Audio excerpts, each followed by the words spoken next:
Welcome to Fantasy Island. It's I'm still sick, guys. Tuesday, August 13th, 2024. No preamble, no intro, no nothing. Hopefully we're live and I haven't messed things up. I'm going to bring this guy in right away. Please say your name and why you're here. Matthew Ditullio. I've been at Alca. Nope, just kidding. Actually, this whole show could be Confessions of a Serial Collector. Why don't we go with that? It's got a nice ring to it. Yeah, you can use that later on when you get Jeff Loeb to write your autobiography. All right. We can only hope. Let's start with that. Seriously, because you've been on the channel. People know you. You show your face. You don't run away, right? You're not one of those people who makes terrible deals and goes and moves to an island or does anything like that, right? You're out there. But probably a lot of people don't know that you really are. But from what I remember, you've collected many, many, many, many things, and you've collected them to a kind of degree that I think we all can relate to, right? Like first thing I collected was 1909 and up pennies, wheatback pennies, right? I don't know why, but it was. I learned how obsessive I could be, and that was a great old time. It didn't matter that it was pennies, and then I moved to baseball cards like everybody else, right? From what I see, we got someone coming in the back here already. Can you believe this? Oh. Can you believe this guy? I'm just going to let him sit there and stew. So I mean, I know that you did Pokemon cards pretty hard and deep for a while, right? But I don't know. Tell me where you started with collecting. The very first thing I collected. It actually ties into something else I'm super passionate about, was gaming. So my grandmother used to take me to the arcade, and I collected essentially the tickets, and I wanted a lava lamp. So the lava lamp was like, you could have bought the lava lamp for like $20, but it was like 20,000 tickets, and I collected the tickets. And then when I got enough, I still didn't buy the lava lamp right away because I loved having the tickets. So that was probably like the first thing I collected. Wait. I know you're gonna glaze over that. Was there something about the tickets? Was there something that got you? It was basically that I just loved having them all in front of me in a big bin, and like that I had them. I just loved having an absorbent amount of the tickets. Like, I don't know, it's just a weird thing that I like to have. And then I went from that to I would say before I did Pokemon cards, it was like right at the very beginning, I collected sneakers. So I collected sneakers very heavily. Something I didn't necessarily know I was collecting. I would say actually the first thing I started collecting, which like my parents bought me, was Power Ranger action figures. They were Was what? Power Ranger action figures. Oh yeah, sure. Yeah, and like I just kept asking for them, and like they were toys for sure. But then I also asked for like doubles to keep them because I liked having like a nice one. And my mom used to buy them for me. I was a Power Ranger for Halloween from the time I was like 6 to 15, no problem. Just every year, same different Ranger. But you'd have to ask for them. They'd have to buy them for you. You couldn't go out and get them yourself yet, right? Yeah. So that was probably when I really first started collecting. But serious collecting stuff was probably sneakers, and then it was Pokemon cards and Yu-Gi-Oh cards. Those were my big like collectible things I had. I can relate to the tickets thing. That reminded me. I collected something even before coins. We grew up in central Pennsylvania in State College, and there would be these little. I didn't know what they were at the time, but they were basically Whippet canisters, CO2 metal canisters, right? And the restaurants would throw them out into the streets, and they'd collect along the curb. And so I used to walk with my parents, and I'd notice one along the curb, and I'd pick them up and put them in my pocket. And I had a drawer at home with like 50 of them in it because they looked like miniature tanks, like, you know, giant like oxygen tanks. And I just thought that they were cool. I didn't know that they were Whippet. Yeah. I didn't know that till college, right? That thing what I picture in my mind is like the one that goes into like an old pump paintball gun. You know, like little like CO2 canisters, like that's what I used to use them for. But yeah. But this is for like the fancy restaurant that wanted to put like a dollop of whipped cream or something. yeah, on top of your dessert to make you pay like an extra 60 cents at the time or whatever it was in 1978. Or Alberto is definitely looking forward to the sale tonight. This is like, I actually said to people, it's going to be odd for me to be on the channel and not sell anything. Like, it's going to be the first time I've been on here and never actually sold something. Oh, Tarek, what's up, brother? Thanks for tuning in, man. Yeah, you got to be entertaining. I'll do my best. I'm too sick to entertain tonight. Let's see. Beanies. No Beanie Babies? You didn't go sideways? So I did collect Beanie Babies, but it was more of like a thing where they were just gifted to me because that was the big thing going on back then. Yeah. And like I had a couple that I liked, and then the other ones just like went into a bin. I had a bat that I really liked. Say was Radar. I can remember that one, and that was pretty much like the only one that I remember. And then like my mother was a big fan of Princess Diana, so I had like the Princess Di Bear, like, you know, that type of stuff. But it wasn't anything that I was like actively pursuing on my own, like I was like the Power Rangers stuff before I had the ability to like actually buy it. And then when I got older and I wanted like the Megazords that, you know, walked, but they were actually connected to a remote that still had the line that went to the Megazord, like I had to save up my own money and buy those. So, man, I do forget sometimes that you got some uber nerd cred. Seriously. Sure. Jeff Wedding with the deep cut. 1909 SVD beats. You know about that too? I don't. I know what the card is, but I don't. I've never seen. No. That's the Wheatie. That's a 1909 was the first year that they made the standard wheatback pennies. Okay. And the S is San Francisco where they minted it, and VDB was, I think, the initials of the designer, and those were the most expensive pennies you could get. Like my friend and I tried for years. Like we stole money and we did everything and traded all sorts of random stuff. We were never able to get one of those. So thanks, Jeff. The archaeologist has spoken. That's what I was thinking of. You're right. That I was thinking of the T206 Honus Wagner. T206, yeah, the tobacco cards. That's right. So, who's your favorite Pokemon? Alberto asks, and Dan T answers. Which one you like? Great question. There's two. The first card that I ever pulled that was a holographic from a pack of my own was a Ninetales. So that Pokemon will always be very special to me. And then I loved the legendary bird Zapdos. Those are two of my favorites. There's this guy too. He's an assistant editor month at CAF.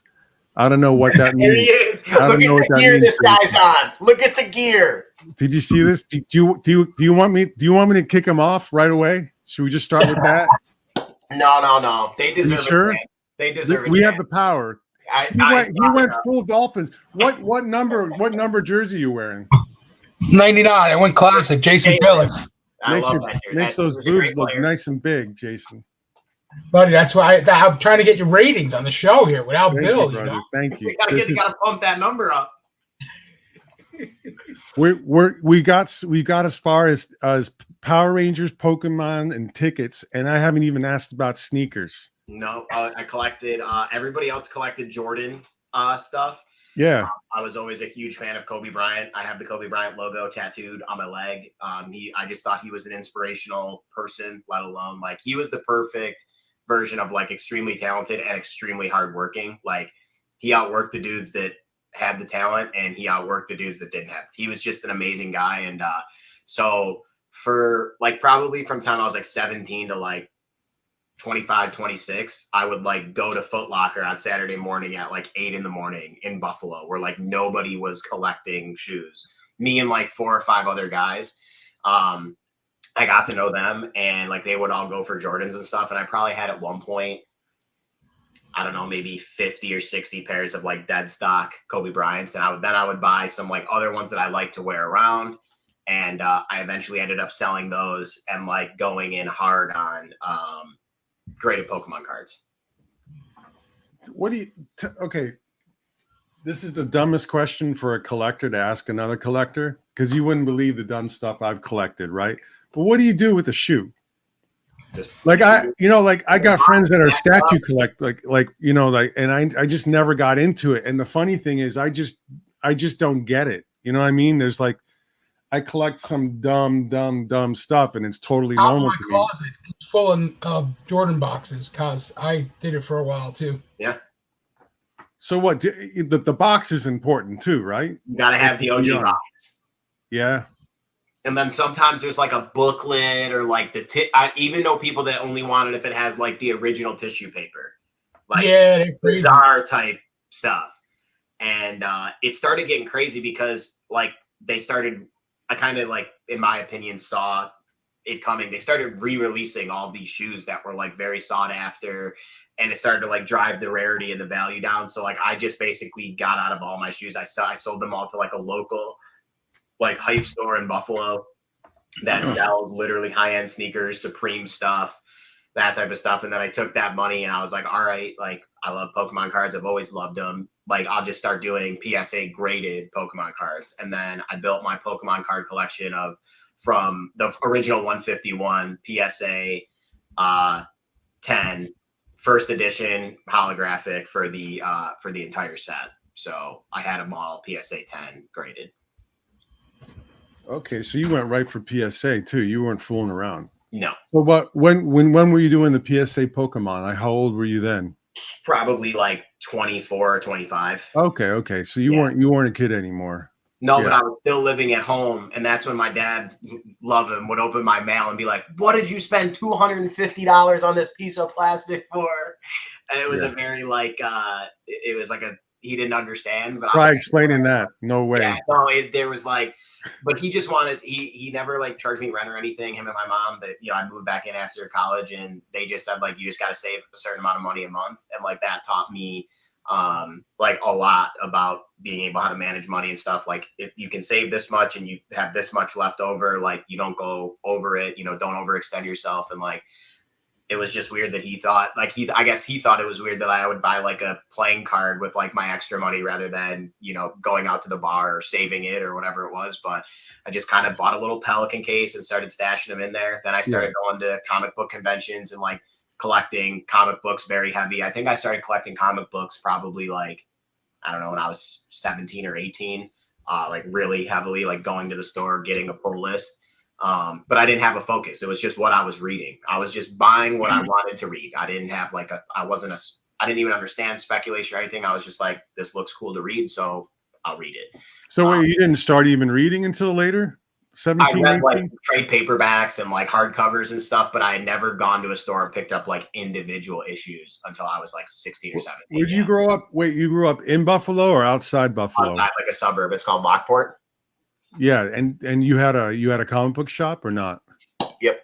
You got lucky. Okay. Yep. And in like a town like 25 minutes away, where I actually lived didn't have one, but the town like 25 minutes away had one. And then as I got older, like I don't know, maybe like 4 or 5 years after I started collecting, a shop opened up in Lockport. Everything's 25 minutes away up there, isn't it, man? It's the way it is, man. Unless you hitchhike. Yeah, then you're real far away. But yeah, crazy. I just started. Then when I started reading comics, I more went back into like the historical stuff, and I started buying like. Isn't this a collector interview? I love it. I think I went back and started like I bought like the compendiums and stuff of like old Fantastic Four, old Amazing Spider-Man, and that's when I really got like the bug. I was like, man, it would be awesome to own like Amazing Spider-Man 5, like first, Dr. Doom Outsider, FF5, and that's when I started to really, not focus just solely on Pokemon and really start bringing in more higher end, I would say, comic books instead of just like the variants I was getting from stores or something like that. Yeah. Hey Matt, when Kaz asked me to come on this, I wanted to do a little research. We're friends, so I know you a little bit, but I wanted to do a little digging deep. So I actually went back and listened to a Nerds Are Us interview of you. Yeah. From about 8 years ago. Yeah. So I had a couple questions about some of the things that I heard on there. Do you mind if we deep dive into that a little bit? Man. It was a long time ago. No problem. So I was going to ask about Power Rangers because you talked a lot about Power Rangers. My favorite series of all time. I have the White Ranger Morpher on my leg. It's Power Rangers will always be my favorite thing ever. So going to tattoos, what about your Dragon Ball Z tattoo? You and 3 friends got together or something like that? The Z Fighters, bro, who I lived with in college. Shout out to my boys Rocky and Mike. We all went to the same shop, got them together. Fucking love Dragon Ball Z. It's, part of my collection is anime. Like, I love Japanese culture and shows. Like, at one point in my life, I would have traded to be Prince Vegeta. It was just who I just loved Dragon Ball Z. Still do. I watch it all the time. And you're still friends with these guys. That's awesome. Oh yeah, talk to them all the time. I'm actually the godfather of one of their his daughter. Sequoia is her name, so I'm her godfather. He moved out to California, and my other buddy lives about, I don't know, like 40 minutes away, and we still chat all the time. And we had gone to middle school, high school. They were 2 years older than me. Then we went to the same school, and then we lived together after school for a little bit. So we've been friends for, I don't know, 20 years, 25 years. Where's the tag? Is it easy to show right now? Where is it? It's right here. I don't know. You can barely see it. It's just the little Z logo. Number one Marvel fan. His son's 27. I don't think Matt's too much older than that. I'm 32. 33. It's all blurring together. That's why I keep asking about the time periods for the collecting, because some of it just is throwing me off. I'm missing a decade or two. Yeah, well, it's like I also like hear people talk about collecting, and like that's one thing for me. I always try to like do research about stuff to understand if I don't get it. And like for the longest time, I knew a bunch of people, like Casper said, everybody switched to baseball cards. My brother collected baseball cards, his friends collected, and like I didn't know anything about baseball cards. But then I just like, the founding of the internet came, you know, when you could like use your internet, but it blocked the phone line. And like my parents used to let me hop on, and I would look up like baseball cards so I could listen or like chime into what my brother would say to his friends. And that was like, you know, oh, the new Ken Griffey rookie card came out, like just some like random bullshit just to try to keep in the conversation. Jason's just waiting for you to stop so he can ask the next question. Yeah. Oh, go ahead. Sorry. Yeah. I think he's got a dossier or something. I only have one more question from you. Good. So at one point, she says you took your toys out in line and she asked you to touch it. You want to tell us a little bit about that story? Yeah, bro. No problem. I actually still have those toys. They're very near and dear to me. They were the first. My mom actually bought me the Captain America stealth suit hot toy because I took her to the first movie and the second movie together. And she got that for me for Christmas. And part of the deal for Christmas was she got me the photo op with Chris Evans. So I had a backpack on. I had him wrapped in bubble wrap.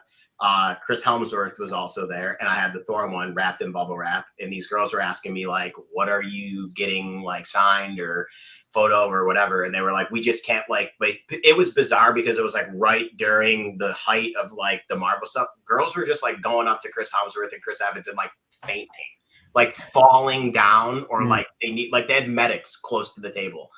And I was like, I'm just having my action figure signed. And they were like, oh, cool. Like, can we see them? And I pulled out my toy, and they were like, these are really cool toys. I was like, well, actually, they're not toys. They're action figures. But it like, you can see the clothing. It's like real cloth and like the stitching, because she called them toys. I was like, well, they're made by Hot Toys, but they're an action figure. It's not a toy. So it was like, I had to make that distinction. And I still have them. They're in my bedroom in a dead loft cabinet. I look at them all the time. They're very fond memories, man. Very fond memories. That's awesome. Yeah. Excuse me while I whip this out. That's what I did. I had on a little backpack, and I was like, I had to make sure nobody was around me, like couldn't, break anything, because I got some meticulous parts. I had to unroll the bubble wrap and, made it happen. Let's talk about comic art then. Yeah. Because I think from what I remember, it's not like you were collecting comic art all along. You weren't going to these conventions and picking up stuff. It seemed like you made kind of a hard, conscious transition from graded comic books and high-end graded books, and used that money and went in hard on comic art. Maybe that's too simple. So how did it happen? What's the origin? Because it was like 25 years before I bought my first piece of comic art, 28 years. Yeah. And I feel, everyone's got, I feel super dumb at this moment, but now I'm happy kind of thing. How did it happen for you? Yeah, it was like, so I always do most things because my family owns a business. My thank you. My just dad and mom instilled for me just like hard work from the beginning. But it's the Italian in me to like want to make money doing something. I just can't help it. Like I always just want to try to make something while I'm doing it. And so I'd always kind of like study the market with the shoes and stuff. And I'd really gotten deep into comic books. So I decided to move from Pokemon in Yu-Gi-Oh! Like some of the doubles of stuff I had and some of the just I had sealed tins and starter packs and stuff. So I kept my original 1 through 151 PSA 10 and I offloaded all the other collectibles that I had inside of Yu-Gi-Oh! Or in Pokemon in my doubles. And I started to invest in Fantastic Four.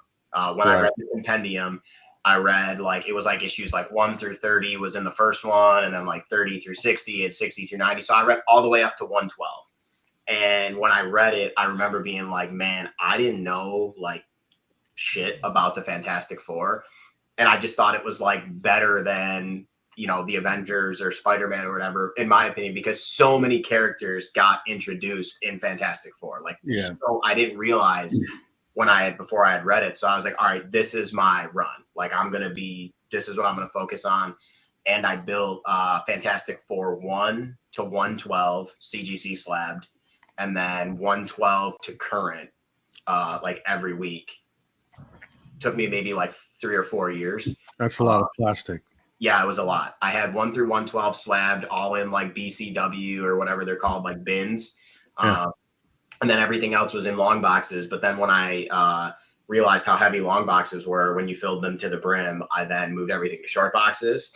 And I made like custom racks in like my like room in my parents' basement to like stock all the back issues and stuff like that. And I started going really heavy to conventions and trying to like upgrade and get each book at like the grade I wanted. And I think like where I had FF1 at a 4, FF5 at a 7.0, 45, 46, 47, 48, 49, 9.0s, 52, 9.0. Like I tried to get 36, 9.0. So I tried to really just get mint copies, and I just would work my way up.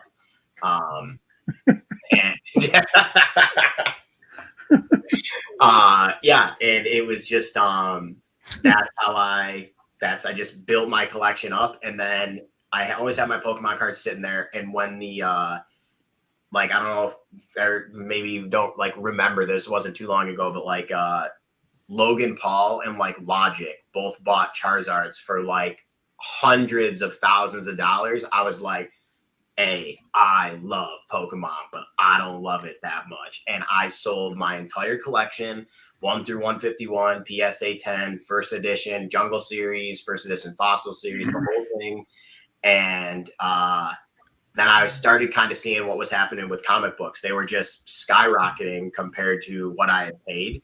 And though it, you know, kind of sucked, I was like, all right, I'm going to sell my Fantastic Four collection and I'm going to reinvest this in the things that made the comic books. Because if the comic books are worth this, imagine what inside the book and having one of those could be worth. And I ended up buying my home that I live in now with my comic book and my Pokemon card collection, put an addition onto my house, and I took a like 25 to 30% portion of it and I invested all in original art. Perfect. I mean, Alberto, depends what he's got. He's open. But yeah, so it was kind of a roundabout way to get there.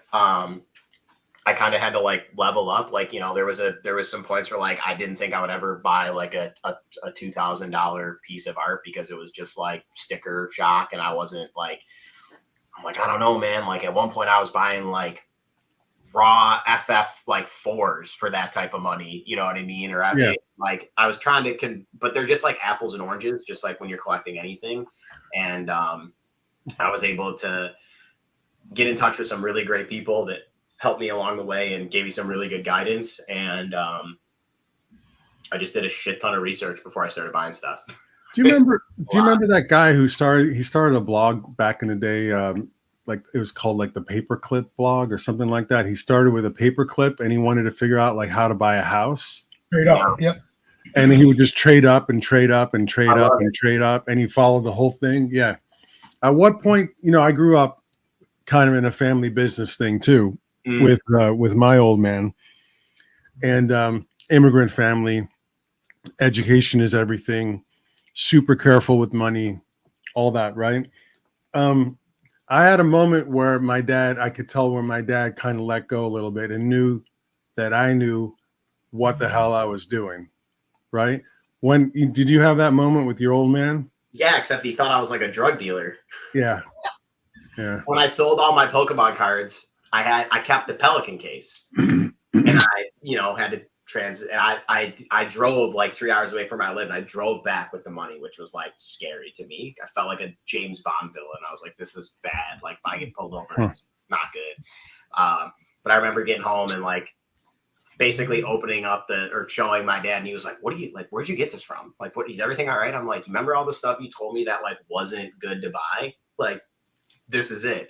And then in classic fashion, my brother too, they were both like, well, like, you need some investment money? Like, what? I'm like, oh no, you can't come in now. Like, Nice. you can't Nice. come in now. But since then, my brother and dad have both helped me drastically to get where I am, and they've believed in me and have helped me acquire pieces in many different ways, other than not even like lending me money. Just I asked them because I really value their opinion. They're both super smart with, like you said, with money and business. So like I always try to keep that. But my dad's definitely my mom's always been super supportive.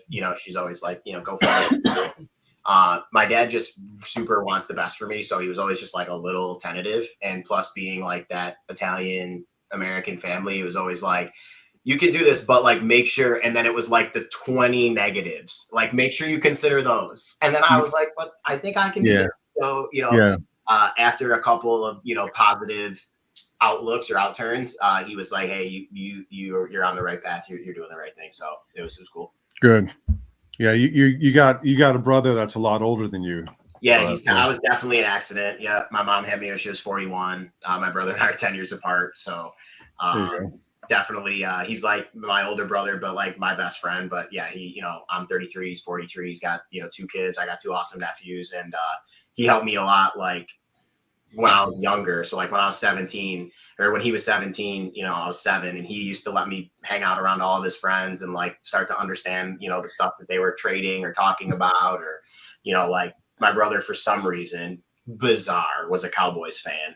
So like he had like a Troy Aikman rookie card and an Emmitt Smith rookie card, and all this stuff, and he would like let me play with them. Well, he remembered 1993 and 1994. Yes, he would. Yes, he would. Yeah, because he's 10 years older, and he was happy about those times. Wherever guys, that's why Matt gets along with all of us old guys. We're finding out right now why he gets along with all of us.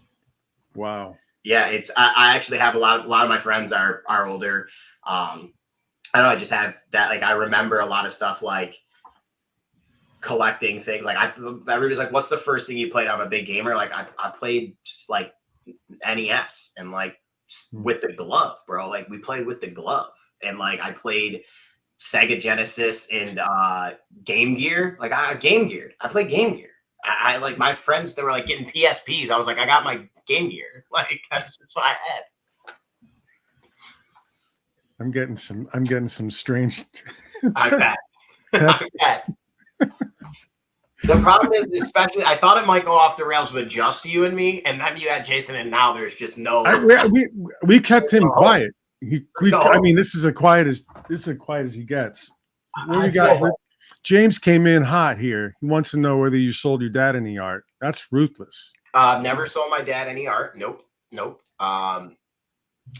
I'm not sure if he would buy it, to be honest with you. We never really talked about it. Yeah. Oh, thanks. That's one of my good friends, Sam. Yep. Good dude. Hopefully you're going to get him to OAX next year. Yeah, he's definitely first convention. If you're 33, you literally were born at the lowest point in Buffalo history. You were like basically your mom got pregnant and had you like over a 4-year period of just death in that city. No. Absorbent, immense life. Yes. followed by immediate death, then absorbent Yes. energy and reaction, followed by immediate Yeah. death. And then it was just insane. Like all the pictures of me, like as a kid, I'm like in full Bills gear. Like it was just, that's what everybody did. Like, And then they went, I think they went 17 something years without getting into the playoffs again. Right. That was like, as I was growing up, like, bro, Exactly, I remember like Jason for sure will remember this. Like I had to wake up on Sundays and literally root for JP Lossman. Yeah. Like every Sunday, like JP Lossman and Trent Edwards, like, oh, we just drafted EJ Manuel. He's our guy. Like it was, just Yeah, it's tough. We had the same streak for a while there too, so I know that feeling. Those quarterbacks that nobody else ever heard of. But the thing is like about Buffalo, and if you ever do come, especially like during football season, it's just a different like city. Like Miami has a lot going on. Like everybody that lives there, you know, and I know the Dolphins, you know, like Jason, have a lot of fans that don't live there, but like in Buffalo, like the only city I can maybe like compare it to is like Green Bay. Because like they're also like old school. They actually own the stadium. You know, like the fans have some majority ownership of this franchise. And like if the Bills win, it's a good Monday in Buffalo. If the Bills don't, nobody talks. And I love it. I absolutely love it. It's just Jason, yeah, you're a borderline old timer like me, right? You remember when Jim Kelly went to the USFL instead of going to the Bills? Oh, yes, I was little, but yes. I was pretty little too. But do you remember when do you remember when he finally decided to go to Bills? Do you remember his famous quote? No. Like, I'm sick and tired of answering questions about this, but let me just put it this way. Would you rather be in Houston or Buffalo? It's a good quote, and that's the truth. So I just wanted to poop on Buffalo a little bit while that one. And like it was cold where I grew up too. Yeah, and like can't explain to you, like I've been telling like Simone Bianchi, like because he's a big Juventus fan and like, you know, he lives right in Torino, so you know, like Vlahovic and these guys are like gods. I'm like, bro, in Buffalo, like Josh Allen is not like a god. Like he is like our savior. Like as long as I can't explain to you like how much one single guy means to our entire city. Yeah. Like it is something, it's insane. This guy is our lifeblood. Well, you know, I guess we should talk about art a little bit, right? Why not? Yeah, I'm gonna get out of here, Kaz. So you guys. Oh, I thought you were gonna come on for the art segment. Honestly, yeah, that's cool. I just came to break horns a little bit. No, you guys. I asked Jason to come on and a few other people because I knew I wasn't feeling good and I didn't know how well this was gonna go. Honestly, so thank you, Jason. Brother, always a pleasure. If you see me struggling, just come back on, would you? Yeah, just come back on. If you give me like you just come running. Kaz, pick your hat up and I'll jump back on. Give me a signal. All right? Signal. Yeah. Bye, guys. If Mikhail sends you a text, you'll know. Beautiful. All right, guys. Nathan, what a guy. This is the thing to start with right here. We just jump right into the deep end here. You're a character collector. I mean, that's fair, right? You'd say that. For sure. I mean, this is like maybe what's important to you, 1, 2, 3, 4, 5, right? Mm-hmm. This guy right here. Yeah, not just the artist. We'll just go with the character first. Yeah. So, like I said, I read the Fantastic Four compendium, and I just realized like some of the best comic runs, in my opinion, in the history of comics is like FF 36 to like FF 55 or 60. Like the amount of characters that get introduced, the storytelling, the writing, the art was just insane. And I always was drawn to Black Bolt for whatever reason, because like the Inhumans are essentially like an elevated race. They're kind of like superior to, you know, mutants or humans or whatever. And like this guy's power is so powerful that he can't use it. And he like rules an entire race of superior beings and he doesn't have to talk. And like, that's how much like, Stingray, bro. Exactly. And not like Spider-Man or Wolverine. Like, I like that it's a little like oddball type. But I was just infatuated with Black Bolt. I thought he was awesome. I love that he wasn't like super muscular or, you know, super huge. He was just a absurdly powerful guy, super intellect. He could fly. Like, I think back in the day, the comic book writing, his like ultimate attack's called like the Master Blow, which is hilarious. But I just loved him. I thought he was awesome. And then I got to, I found Simone Bianchi's artwork through my good buddy Otis Arterberry. Shout out to Otis. And I got super enveloped with Simone's artwork. And then I saw that he also had drawn a lot of Black Bolts. And this was a commission that I'd been on the list for Simone for like, I don't know, 3 years maybe. And they found out, Gloria and Simone found out that I was coming to Lake Como with my mom. And they put it on the commission list for me. So I was able to pick it up. So it was the first time that I had met Simone in Italy, like in his own country at a convention. And I was able to pick this up like with my mom, my first time going to Italy. So it just means a lot to me. And it's just an absurd piece. I mean, it's just wild. Oh, this is outstanding. But is this again, is this around 2017-ish, 2016, 2018? Yeah, it was the first Lake Como. So okay, got it. 2018. Yeah. Wow.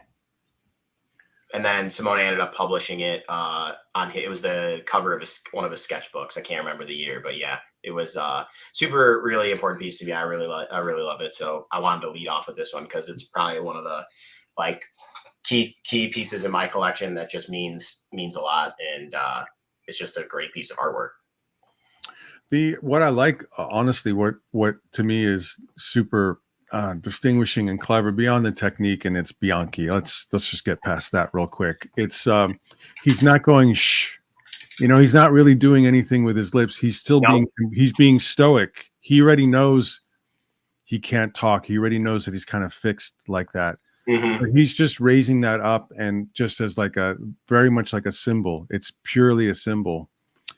I don't know why I find that very, very effective. Yeah, I think it's, because he doesn't need to, strain, or he doesn't need to give you the look if he just puts his finger up. For those of you that don't know Black Bolt's stories, he actually killed his parents because when his powers awoke, he cried when he was a kid. And he like brought the house down and killed his parents. So he went through like trainings with monks and, all this. He trained himself to not sneeze, to not cough, because if he could do that, he could, rip down a building. So I think, like I said, it's really cool to me that, the leader of a superior race of, mutants has the ability to, bring down the entire city, but can't talk, and everybody respects him and understands that, he's the leader for a reason. So I always really, yeah, exactly. ML. Exactly. Well, exactly too, Marcus. Exactly. It does go wide right. There's that there's been a few of those and I haven't highlighted them. I had to finally do it. Black Bolt though, man. Black Bolt. I know you talked a little bit about sort of what drew you to the character. The first time you saw him was the FF book with Kirby. Yep. Wow, you didn't even see him later on. Wow. Yep, I immediately went out and bought then the Inhumans Compendium, and I was able to. I read, first I should say I went and bought the Inhumans Compendium, but then I read Amazing Adventures, which is just one of my favorite stories. It's the half Black Widow, half Inhuman story, and other than FF. I think Amazing Adventures was just an amazing story. I loved it a lot. So I kind of then just started picking up more stuff. And, anytime I saw Black Bolt on a cover or, they redid a series or whatever, I just started buying, even though I wasn't buying books at the time, I started buying more books and more books, anything that had him on the cover, and wanted to try to get the artist signature and stuff because, a lot of, Wolverine collectors, a lot of Spider-Man collectors, they're all great, but, as you are kind of a character collector too, a little bit in some cases, like I like meeting more like Stingray, some oddball, character collectors and seeing who else, what drew them to the character or why they like them. So it's, I completely skipped over, Marvel card collecting too, which I know you were deep into for a while too. And you got to be careful about the character you collect in that world. Gotta be very careful, especially when the boxes are like 150 to 200 a box. And I bought like 30, maybe I bought like 15 cases, and there's 12 boxes per case over like a year. So I was really really deep in it. It was that wasn't 2018 Marvel yes, masterpieces, it was. was The it? only reason I started collecting Marvel. How much did they cost back then? What $50 a box. Oh, that's cheap. That's Now, cheap. Yeah, that's still a lot of money when you're buying that many cases, but that paid off. Yeah, that paid off.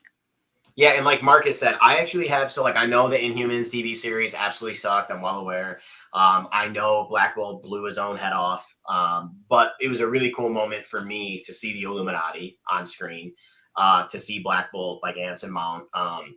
Anson Mount's a good. He's a good actor, and even though it didn't go obviously the way it would actually go, first off, Wanda would probably beat the crap out of Black Bolt, but it wouldn't go down like that. It wouldn't be that. It wouldn't be that quick, and it was just really cool for me to see him on the screen. I was in the theater with my buddy Otis. I remember it because like we went and saw Black Panther together too. Like he's a big Black Panther collector. So it was just like a cool moment. And like, I think it's cool that even like a quote unquote like B-list character like Black Bolt making it to the screen and like a big thing like that is really cool. And same thing with the TV show, even though it flopped and was like done terribly. I think it's we're at a cool point where they're willing to like put the money behind, comic book stuff like this and really keep it rolling. So did Mackin and Anson Mount autograph. I have a Simone Bianchi Black Bolt on black paper, signed by Anson Mount. Well, MODOK made the screen. If MODOK can make it, basically. That's what I was just about to say. Like MODOK was in Ant-Man, bro. Like, and whether you and I didn't even watch it. He was in there. I didn't watch it. Still haven't watched it. Yeah. Let's go on. What we got? We got more art, believe it or not. What do we got next? Wow. Yeah. Wow. What? This just feels big. It's huge. It is good. I'm so. If this was 17 by 11, honestly, I'd be disappointed. It'd be impressive, but I want it to be larger than that. Yeah, it's probably 24 by 36, 2 feet by 3 feet. Oh wow. Yeah. Oh, and this was done for Panini. They did a Simone Bianchi collection of his best books in 3 hardcovers, and this was the slipcase cover that the 3 books went into. And this story, I have this piece, I have a really good story about it. It went up for sale at auction. I just didn't have the money at the time. I bid on it and I didn't get it. But I was in a group and somebody posted it. And they were like, I have this. And I literally like screenshotted it, wrote this guy's name down.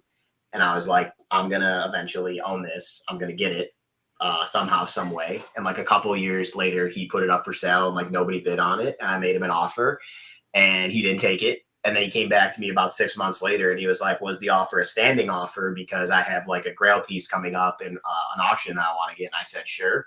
And he shipped it to me from France. So, roundabout way of getting it. But it probably from the time it auctioned to got back to me was like maybe like 18 months.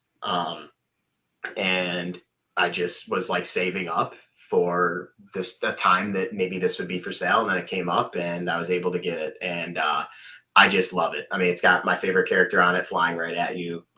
Thanos, someone is known for. The Black Panther's crazy. Beast. Yeah. Beast off the right side. That's Simone's Beast that he did from X-Men Ghost Box. And then like the arms from Mr. Fantastic are crazy. The energy from, Doctor Strange hands. And then I think I saw somebody in the comments, but the Black Swan, she's just super elegant. The perspective's crazy. He really went all out for this one. And I see it every day. It hangs in my bedroom. So it's one of my favorite pieces I own. Here's the thing with Bianchi. I've liked him for a long time. I wrote him back in the mid 2000s to do some MODOK commissions, and I think I scared the hell out of Gloria because I think after a couple of emails, I think that she didn't email me back, and I didn't pursue it. No big deal, right? One of the things I noticed about him, I like the old school painterly guys, growing up, Jeff Jones, Jay Muth, Kent Williams, George Pratt, all those guys, right? And a lot of the there was like a little bit of a small group of newer school painters, Dell'Otto and Bianchi kind of came up around the same time as far as us in America finding out about them, right? What always struck me about Simone, and maybe you can give some info on this, is it doesn't seem like he uses much photo reference. It freaks me out a little bit. Like, you know, a lot of this stuff has to be staged. You got to get some basic stuff at least and get the lighting and get some variety in the facial expressions and structures. And it seems like he's got some kind of mnemonic, some weird memory thing that he uses. Yeah, it's crazy. Actually, Alberto has a piece that he just did a couple of years ago, or maybe like last year, for a Marvel trading card set, and it's like Marvel moments throughout Marvel history, and the one that Alberto has is called Bucky's Plane Crash, and it's like World War II style plane going down Captain America's face back in the sun or in the skyline. It's a beautiful piece, and I happened to be there when he started working on it, and it's like one of those old school like World War II bombers with like the plane like rudder on the front, like the propeller on the front, and like I watched him open up his iPad and look up a World War II plane, literally looked at it, right, and then shut his iPad, and like he didn't paint it, but he drew the plane like in pencil, and like that was his like loose pencil, and like it was like wild to watch. It was crazy. But like if you ask him, I've asked him this question a bunch of times, like he can draw a horse, a tiger, like that's stuff that he just practiced on for like anatomy things for so long his whole life. Like if you just ask him to draw a horse, like he can do it. Like, and horses are tough to draw. He can do it pretty seamlessly because he's just done it so much, and it's crazy. Yeah, but you know how rare that is, right? But the thing is, it has a cumulative effect, like from the viewer's standpoint. Someone like, for example, I've looked at his work for 20 years. There's I don't, I need to say this in a way that doesn't sound terrible to other people, for example, but there's a lack of fatigue when you look at Bianchi's work. Yeah. And I think some of that doesn't just come from the fact that he's a restless human being, God bless him, right? And he changes and he evolves and all that. Wonderful, beautiful that he's able to do that and constantly do that. I think some of it is because he's not only not relying on reference, but he's drawing off of available images in his own head, right? Yeah. So that it's coming out in his own language. So you're moving away from some of the variability that comes just from the sourcing of your reference material. Yeah. And you'll see there's a piece in here where like I think one of the things where not only Bianchi but Ditullio too, like both of them, and it's a pleasure for me to work with them, and I've studied their art obviously a lot, but I'm so blessed is that they both take leaps in composition. It's never the same. You know, a lot of Bianchi's Spider-Man is in a very dynamic, diving, jumping. Like one time I was with Simone and like he was watching, he just whipped out his iPad and started drawing, and he was like, I just thought of like a ballet dancer, and like just thought of a ballet dancer in like some crazy like jump split leg position, and then like he was like, I'm gonna use that for Spider-Man, and he just like drew it real quick and it just like popped into his mind. And like Ditullio uses a lot of time to use that layout step to really set the composition, because like there's just a lot of full frontal static art over the last, you know, however many years, and they're not just doing that. Not that there's anything wrong with that. That's just not their style, and that's not their way. And to always see leaps in composition, and like I'll even call it like risks in layout of how they could be perceived. It's very important that you, as artists, that they're doing that, and they're kind of like breaking through the ceiling and putting their own stamp on how they want to do it. And a lot of the times, it just turns out, you know, absolutely stunning. So it's really cool to watch it. Yeah, Ditullio, oddly enough, to me again, is very much like Bianchi in that it doesn't feel like he's using much, if any, reference material. It feels like he's done a 3D modeling in his head, and it's available to him, and he can just turn stuff, and he can do this kind of thing. It's again, it's I enjoy it because it's like he grew up on a different planet from me. You know, he grew up with a different language, a different demand, a different expectation, maybe a lot more Japanese or anime or manga influence, for example.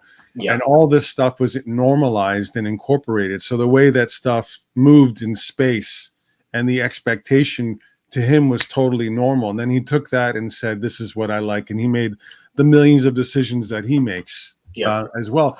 But the thing that is crazy is I don't see bad pieces. You're supposed to see some bad pieces every now and then. And honestly, that gives you a little bit of the insight into the process, the attempts. It gives you a little bit of an idea of like when they're really trying to like bend something spatially and they kind of fail a little bit somewhere. I don't see the mistakes. Yeah, I think like what West Coast said is kind of true too, though. Like it is cultural. And like I think Simone Bianchi is much more Renaissance style. Bianchi, yeah. And then has made it into Marvel art and you know, DC art or comic art. And I think Ditullio has taken a lot of anime, mangaka reference and then translated over to comics, but then made it their own in between those. And like one thing, like I think they're just at different points because one's been doing it for a very, very long time and one's, you know, just really getting going. And, you know, I always joke around and say he's a juggernaut because once Ditullio gets running, it's going to be very hard to stop him. And he's already pretty much running, but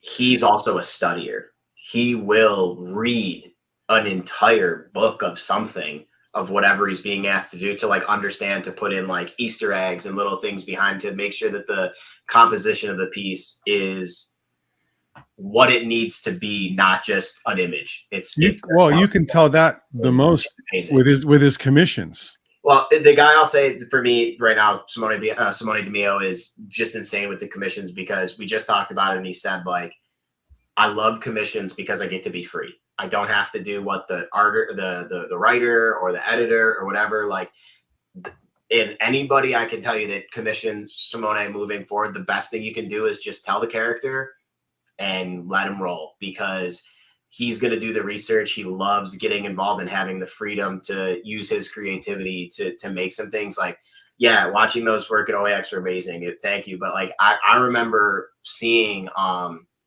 the Winter Soldier commission that Dimeo did for OAX. I mean, just that was for Snorrick, wasn't it? Yeah, it was Chris's. I mean, when I saw it, I was like jealous.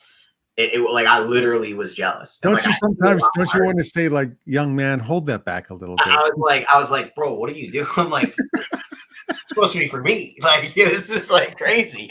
But he really loves it, and you'll hear him say it a lot if you ever talk to him. But it's the same thing with Bianchi too. Like they both put forth their best. There's a lot of artists out there that have done great things, and some of their commissions, like you said, there's a bad piece here or there, or it's a mail-in. Maybe it looks a little rushed. You don't know. Everybody has different things going on, but especially for Bianchi and Dimeo, they're just going to give you 150% of everything they have in each piece, which is. This is going to sound freaking crazy. My advice to Dimeo would be to put out a couple of bad pieces. Just got to throw a couple under the bus. While we're talking about OAX, Gloria is awesome, and Timothy, I'm pretty sure she's coming in 2025. She didn't come this time because she broke her foot and she couldn't fly with a broken bone. So that'll be great. There's some other BS talking going up here in the chat, but we can skip that, right? Sure, man. Yeah, let's go to another piece here. We're only on here. We're on 3. We got black and white then. Oh, very nice. Hey, little Paul Pope. I love Paul Pope. I think he has I love artists that have just a distinct characteristic with their work. Like you can see a cover or a piece from across the room or across the comic book shop and you're like, oh, that's a Paul Pope, or oh, that's a Ross, or oh, that's a Coipel. And I was on the list for a while through Felix. I was finally able to get this, and I actually only requested a torso And Felix messaged me back and was like, hey, Paul has this really great idea for like a landscape full body. Would you be willing to like upgrade? I'm like, absolutely. I love the use of screen tones. I like the Kirby-esque machinery.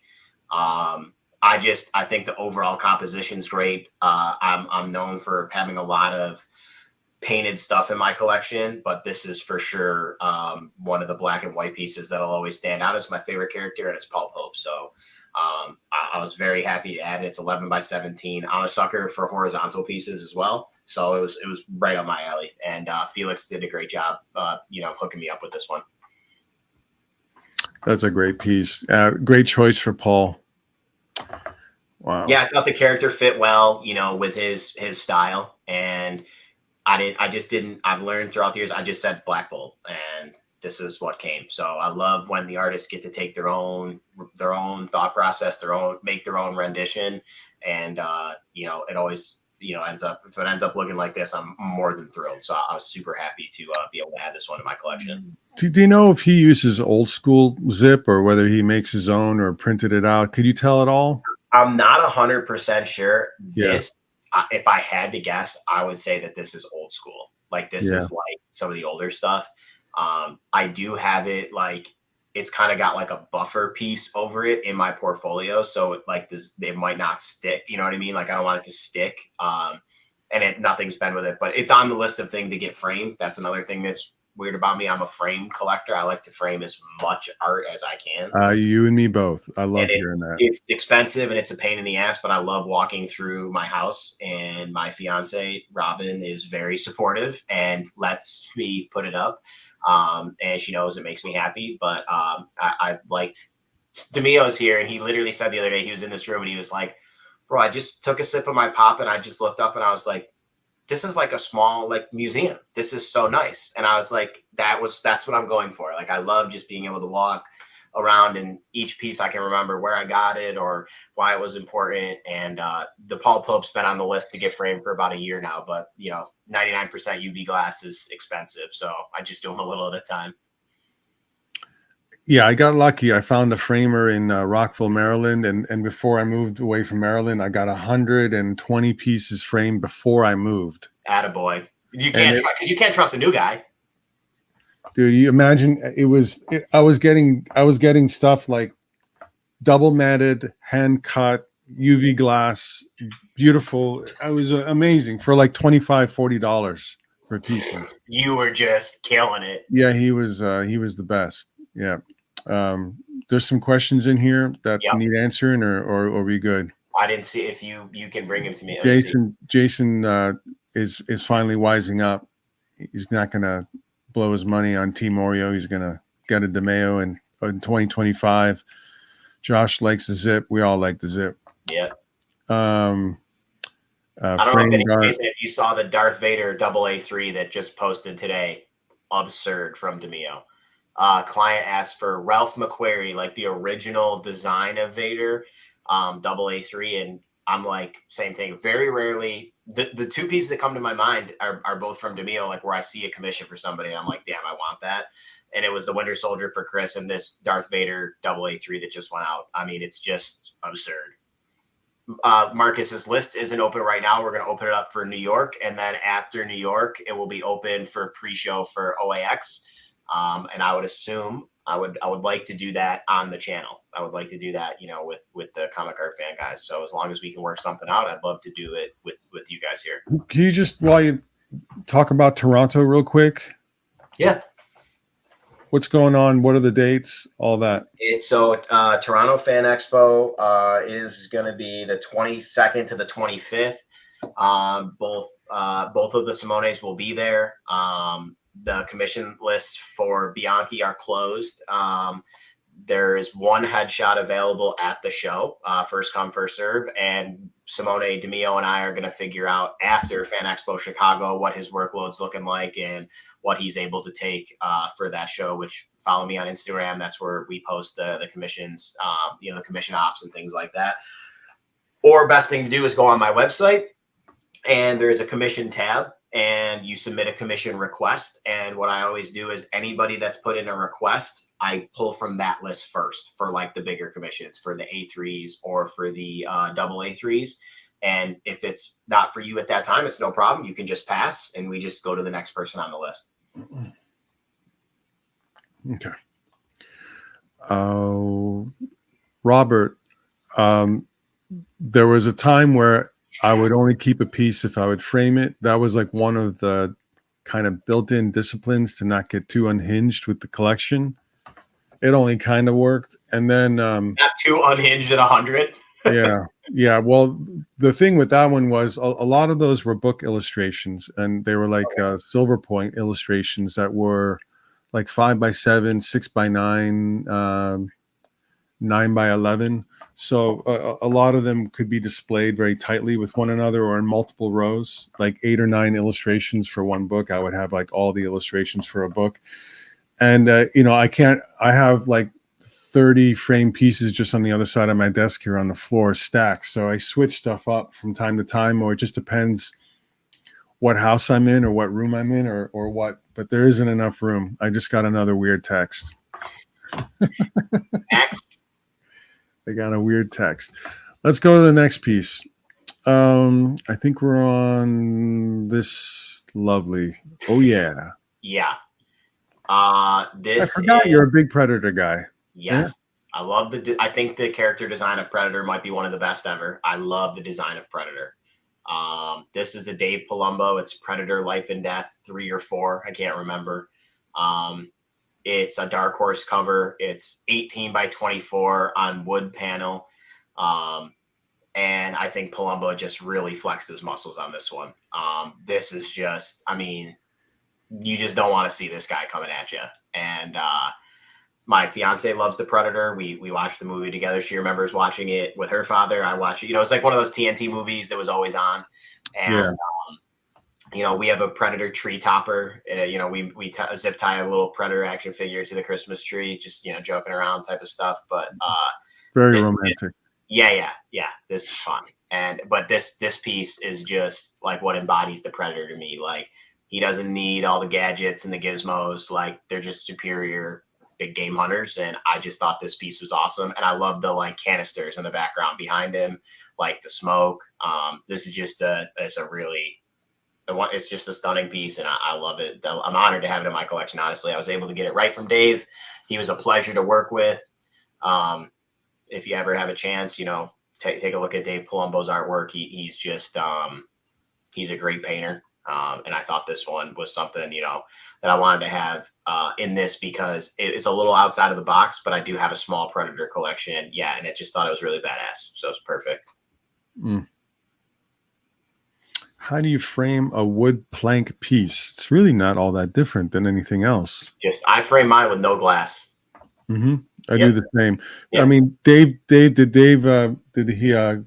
finish this with He did, and he told me he was actually great. He said if I ever wanted him to redo it again years from now, just send it to him and he would take care of it.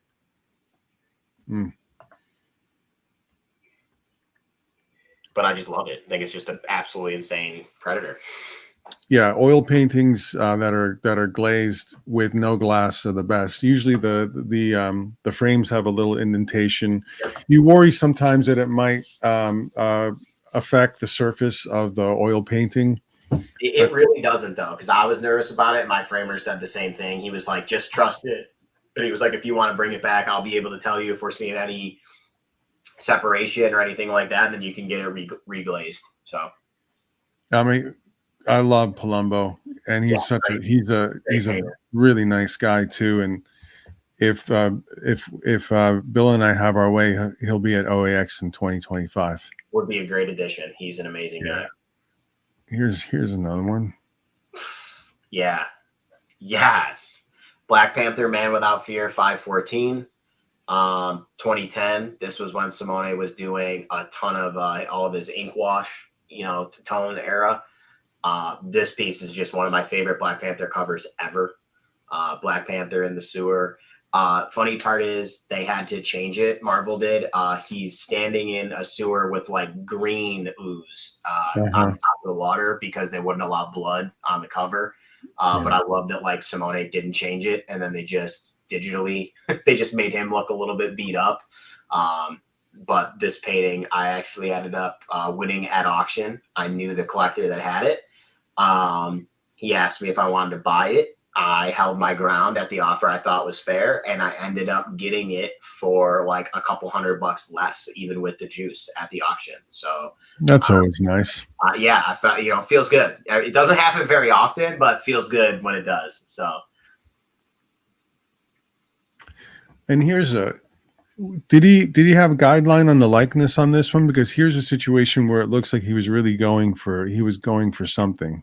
That figure looks like it's going to come alive. Yeah, well, this was Black Panther Man Without Fear. Okay. It was more like in a city. He wasn't in like Wakanda, so he didn't have on like all the armor. So it was more like I want to say like city Black Panther type of deal. It's just a very simplistic design, which is like one of my favorites. Just the suit, like you see the claws aren't from his fingertips; they're more from like the gauntlets he's wearing and from the boots. So I just love the design of the suit. It's very like human realistic, which I like. So yeah, Jason, it very easily could have been a Batman. You just put the logo on the chest and take the batarangs out. Oops, sorry. Yeah.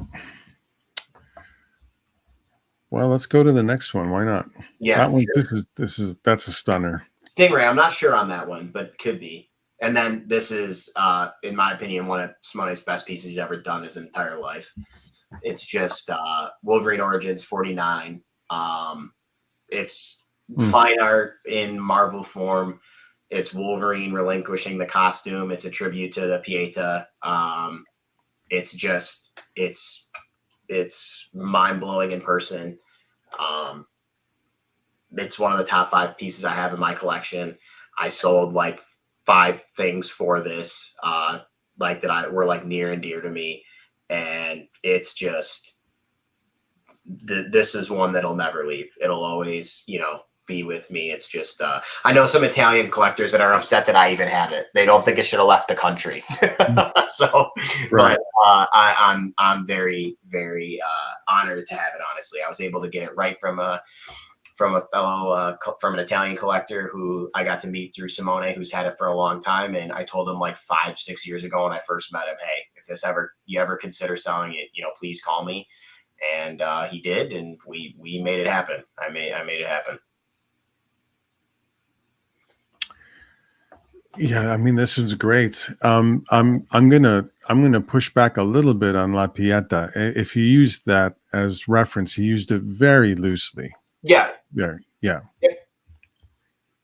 But he did use it as reference, like I asked him. So. Yeah. Which I'm glad he did, because I mean that's so sort of classic. And of course that one's 2 figures, very important figures. Yep. This one is sort of solo. Yeah, but it's about losing what you once loved, that you thought was extremely important to you and that you couldn't go on. And a part of yourself. Yeah, exactly. It's about handing over the loss. Is about handing over, the whole Italian, deep dive. Oh, it's great. And all of these are framed and up in your house, in the vault. No one else will ever own them. And you're a generally hated person by a group of international collectors, right? Yeah. I mean, I always say nothing's not for sale. My house is for sale if you want to buy it. My, Robin, the dogs aren't for sale. But, if somebody wanted to give me an absurd amount of money where I could buy a Frazetta, sure, but it's not realistically for sale. Core collection. Exactly. Yep. And here's another one. Look at this. Yeah, so this is the one I was speaking of earlier where I was talking about like big leaps in composition. So this is the X-Men 60th anniversary. This is important to me because I had no X-Men covers from Simone. And, he was known for X-Men Ghost Box. When I found out that he was going to be doing the X-Men 60th anniversary cover, somebody else was actually in front of me for this one. They ended up passing on it because he did an Avengers one as well. But like up close, this piece, it's 18 by 24. I'm like bored and like drywall essentially. And the beast, his hair is literally like real hair. Like I can't even explain how like feathered and detailed it is. And it's like hyper realistic and detailed. And then you lose just like a little bit of the level of detail with Wolverine, but still really crisp. And then it's just a little bit less with Cyclops and Colossus. And then Emma, you start to get a little bit of the distortion. And then every character in the back is in that deep background with that haze, fade. I just think this is a piece where, you know, you have this many characters, it could go bad very quickly. And, you know, you try to give everybody else the same detail. It goes into 2D. The level of layering and how the characters are layered, you know, 1, 1, 2, 1, 4. It's to me, I know he spent a lot of time on the composition on this one. And, you know, for me to have an X-Men cover from, you know, one of my favorite artists, this was for me the one to have. And it's just one that I cherish. It's just really, really beautiful. I mean, even how Wolverine's super detailed kind of in the up top, but then his claws are kind of less detailed because those are a little bit more behind it. I just think the way it's layered and the way it's put together is just a stunning piece of art. And I like that Emma's half transformed too. That's another one of my favorite parts. A couple of things. One is don't be fooled by the detail on the right. The image was, you know, it's totally blurry just because we had a small image to play with, but you can get a sense of it. But it's the composition. He delivers so much of it because of his mastery of color. He manages to keep somehow a fairly narrow palette, and still get all that depth and contrast between the figures. He's crazy. This doesn't make sense. It's wild. Like if someone had painted something and then you'd taken it into Photoshop and you put some filtering on it to kind of narrow the tonal band to get some sort of like cinematic effect, you could see people doing it, but he's doing that out of his brain onto a surface. Years and years. I mean, he's been painting since he was 3, so yeah. That's very cool. Yep. I'm gonna. This one's the best. This one's like the confrontational one that you keep. This one I would keep forever. Yeah. This one is it. It's just wild. I have a very, very vivid. This actually was a spark plug for me to start collecting Scarlet Witch. So I have a very small Scarlet Witch collection, maybe like 10 pieces. Just some of my favorite artists. And I walked into the studio in Lucca. This is Scarlet Witch for Fleer Ultra Midnight Suns from Upper Deck. And I walked into the studio. It's in the top level of Simone's house. He has like a whole upstairs of his house just for a studio. And I walked through the door and he has a drum set. And behind the drum set was this painting. And like the drum set is kind of like at the level of where I couldn't see the wall behind it, so I could just see her. It literally, you can ask my mom and Robin, they were with me. I stopped and I was like, she could walk out of the wall. Like she could have it wouldn't have surprised me if she like did the ring and just walked right out and her body just appeared like below her. It is just one of the craziest paintings I've seen him do. I didn't have anything Scarlet Witch in my collection at all. I was like, is this for sale? He was like, I'm not sure. You'd have to ask Gloria because he didn't know. And Gloria told me and she was like, yeah, it's for sale. You know, we had it at one convention. Nobody bought it. And I was like, all right, I'll take it. It was love at first sight for sure. She's it's beautiful. Super powerful, scary. Yeah, everything about it. It's magical. It's not like, I mean, Simone's capable of all of this. It's just one of those pieces where everything came together. The lighting on her neck, the color contrast, the jawline, the lip, the weird pursing of the lips. It's like this crazy lover hybrid thing. I mean, it's iconic. Just there's no way around it. I would travel to a show to see this in person. It's one of those pieces. I would go somewhere purposefully just to be able to see this in person. Yeah, it made me think about starting to collect like a badass female character that had like a dark side. I mean, at the heart of it, she's a chaos mage. I mean, she has the ability to warp reality and make you see things, that she wants you to see. And I think this isn't Wanda. This is the Scarlet Witch. And I thought this was just it was the apex of a representation of what the Scarlet Witch would look like, not Wanda. So I really liked it.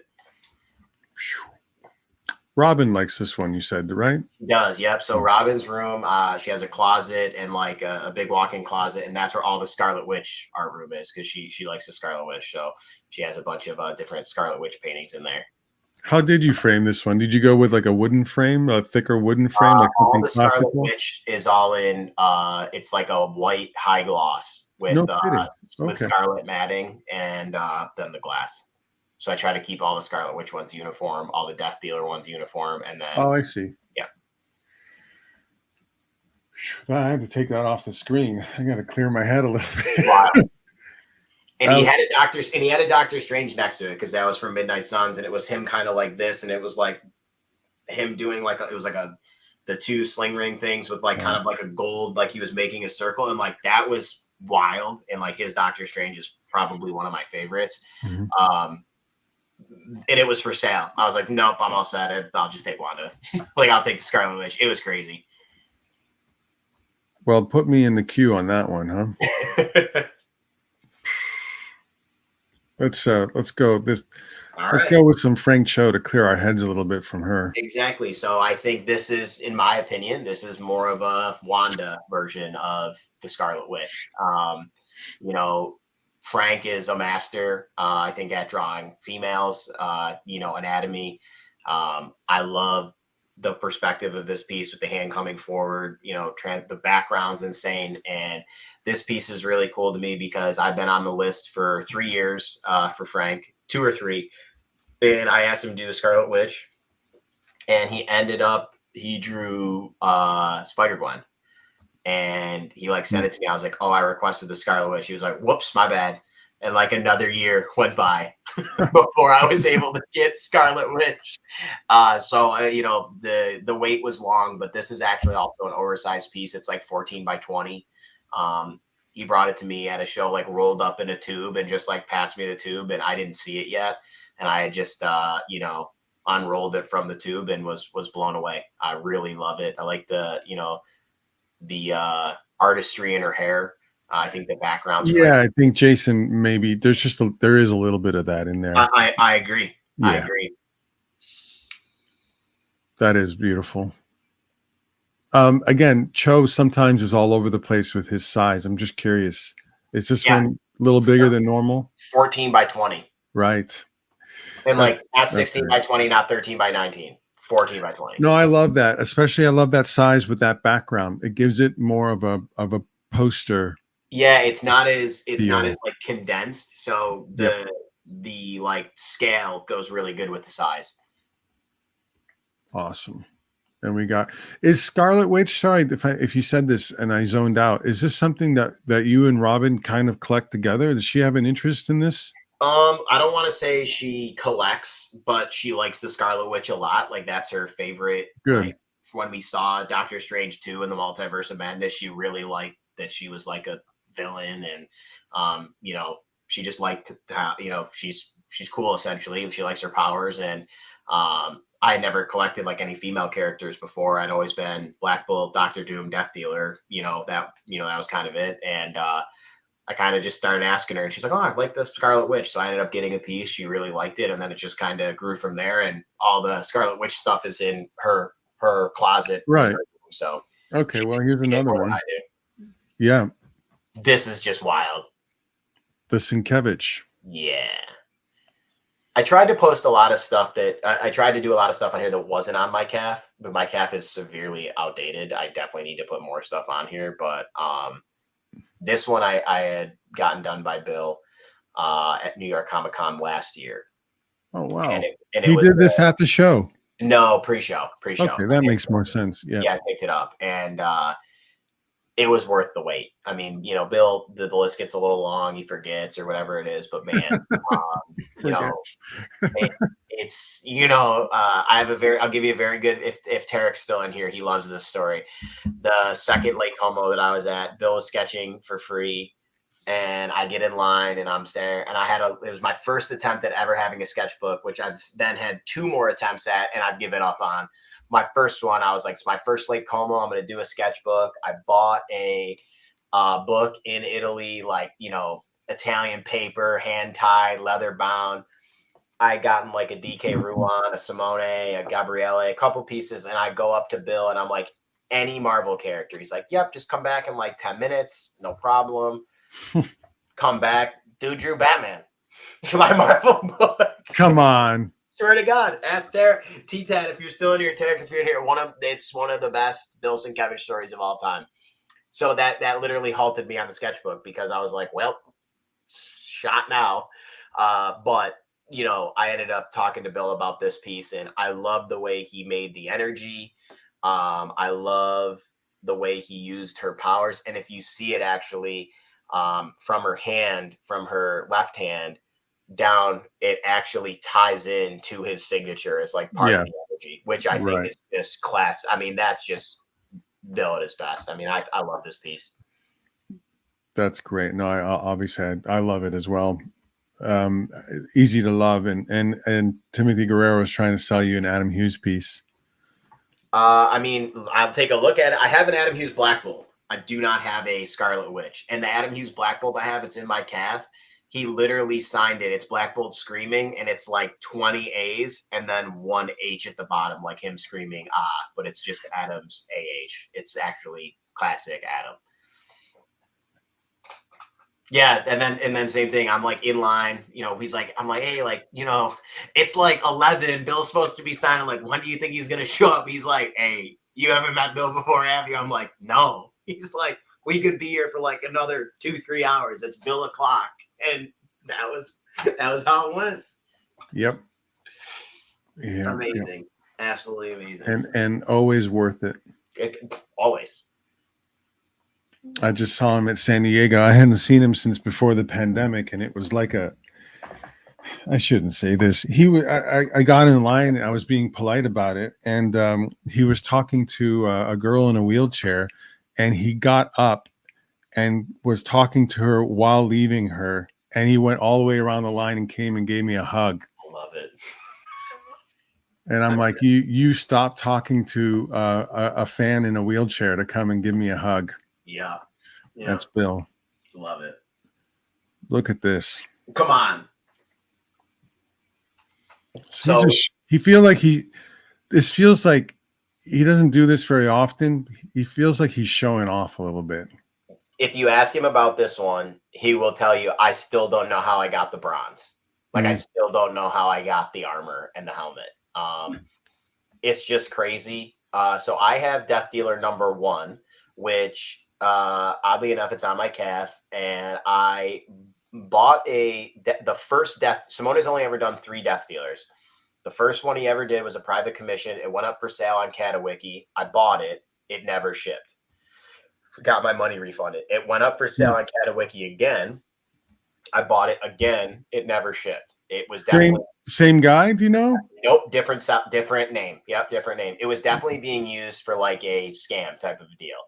Got it. And I always put it on like a card that I knew I could get the money back or whatever. And I reached out to Simone. I'm like, hey, I'm getting like killed over here. Explain, and he goes, listen, don't screw that. I'm going to paint you a new one. It's going to be better than that one. I'm like, I'm in, no problem. As he was posting the work in progresses, Incendium, I believe, or whatever the publishing house was, reached out to him, and Sarah Frazetta was republishing Death Dealer. So my commission actually became a cover, which was awesome. And then they said, we want you to do another one. So he did 1 and he did 10. This one actually got sent as like a test to like Heritage by Simone and Gloria. And I ended up buying it from Heritage. It's 18 by 24 or 20 by 24. It's painted in all acrylics, and it's wrapped canvas. So it's it's on like a board, but then wrapped canvas around the board, which he doesn't do a ton. And this is a dude that just got home from a long day of just dealing death and just needed to sit down and take a break in his man cave. And I absolutely love it. I just think this painting it's awesome. Yeah, it has a little bit of a Frazetta feel to it, which I don't normally get from Simone. No, yeah, I think on this one too, I think something for me that really gets is like the skin tone. Being like that off-white gray by his knee, the light source coming from the flame of like the light in the back, and like the super bright of the bronze, and then like the whiter skin tone in the front. It's just like, look at the hoops on the top of his shoulder pads. Yeah. I mean, it's just wild. I mean, there's some of the, like the floor and the accoutrements and the pillar. And the pillar in the back too. Some of them are just like classic, if you will, little callbacks. For sure. I mean, the pillar gives me major Egyptian queen vibe. Yeah, huge. Yeah, absolutely. Sure. Yeah. And then alabaster. Yes, stingray. Apparently, Alberto is projecting a little bit here, but that's okay. Stop projecting! You stop projecting on me. You lock it up. Like the wedding crasher scene. Finally. All right. Okay. I mean, the guy's like 20 feet from you. Come on. Yes, he's in my living room. This is a piece that I got done by Simone Bianchi. Nice. This is what I was talking about earlier. The composition is it's second to none. I mean, Simone's words exactly where I put hours and hours of my fucking life into this horse. And I'm thankful he did, because it's perfect. It's one of my favorite death dealers in my entire collection. I mean, the way the skulls are dispersed throughout the piece, the fine white of the horse's eye, even the idea to have the half skull, half mask, like literally half bringing death. This piece is just, every time I look at it, there's something new to look at.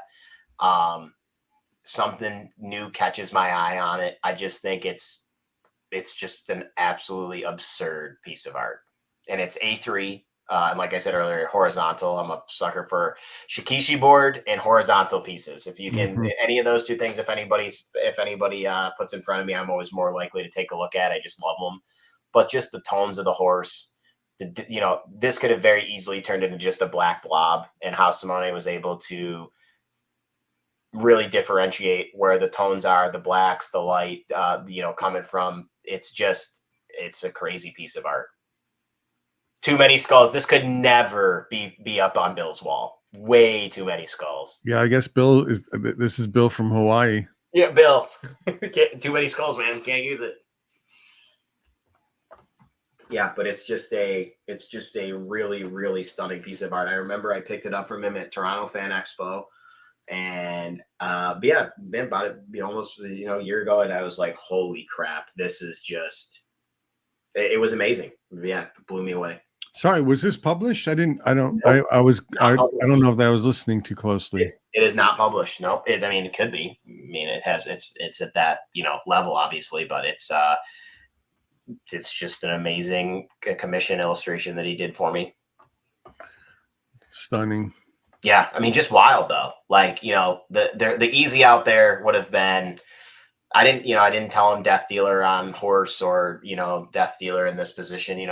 I have some other artists just do just the guy, standing up, very frontal. I mean, the movement in this piece is wild. And I think earlier, like what you said, you can kind of see that anime manga reference, but not as much in some of his other work. This one's dark. It's really just it's just a different piece that I think he really flexed his muscles on. So I was super happy about it. Yeah, he just has a lot of distinguished visual language that he's brought together as his own. It's totally his. I mean, he could have made everything a little bit further away. If it was a little bit closer, it would have been too close. If it was a little bit further away, it actually would have been a little bit more traditional. And he just he places his camera in a very interesting place. I'll just put it that way. Sometimes it's like a couple of inches closer than you would expect it to be, and yet he pulls off the dense, frenetic stuff even when you feel like you're a little bit too close, and has a way of making it feel like it's not too close at all. Again, very hard to describe this stuff. It's just his. It really is. It's just him. Well, followed up by another. This is just I just got this year at Lake Como. This is by Mark Ratz, Death Dealer. Mark is just a phenomenal artist. Those of you who don't know, very, hyper realistic. I have a Scarlet Witch by him that he did of Elizabeth Olsen. It's just wild. I believe that one's on my CAF. But I reached out to Mark when he opened up his pre-show for Como. And yeah, Tarek, you can't leave for the rats. No way, man. And I asked him, I said, who would you rather do, Predator or Death Dealer? And he said, do you mind if I think about it? And I said, no problem. And he reached back out and he said, I was a little intimidated to take on Frazetta creation like Death Dealer, but I think it would be, a good challenge. And I'd like to do Death Dealer if you don't mind. I said, yeah, sure, no problem. And when he posted it before I got at the show, like so many people went crazy. He actually made like prints out of it.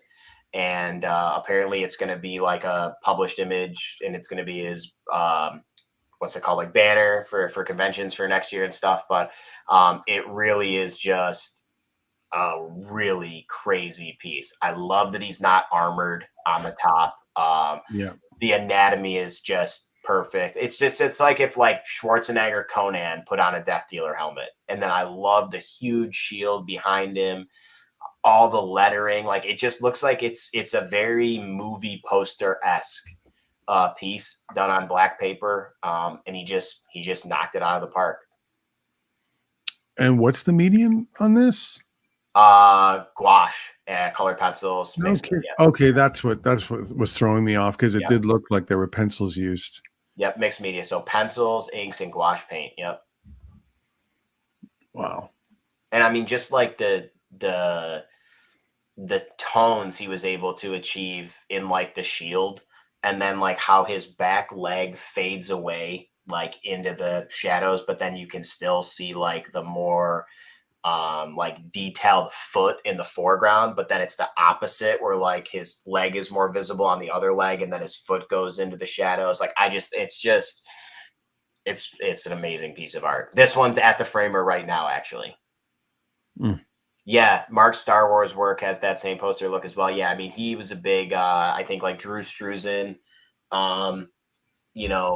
researcher, and used a lot of that style.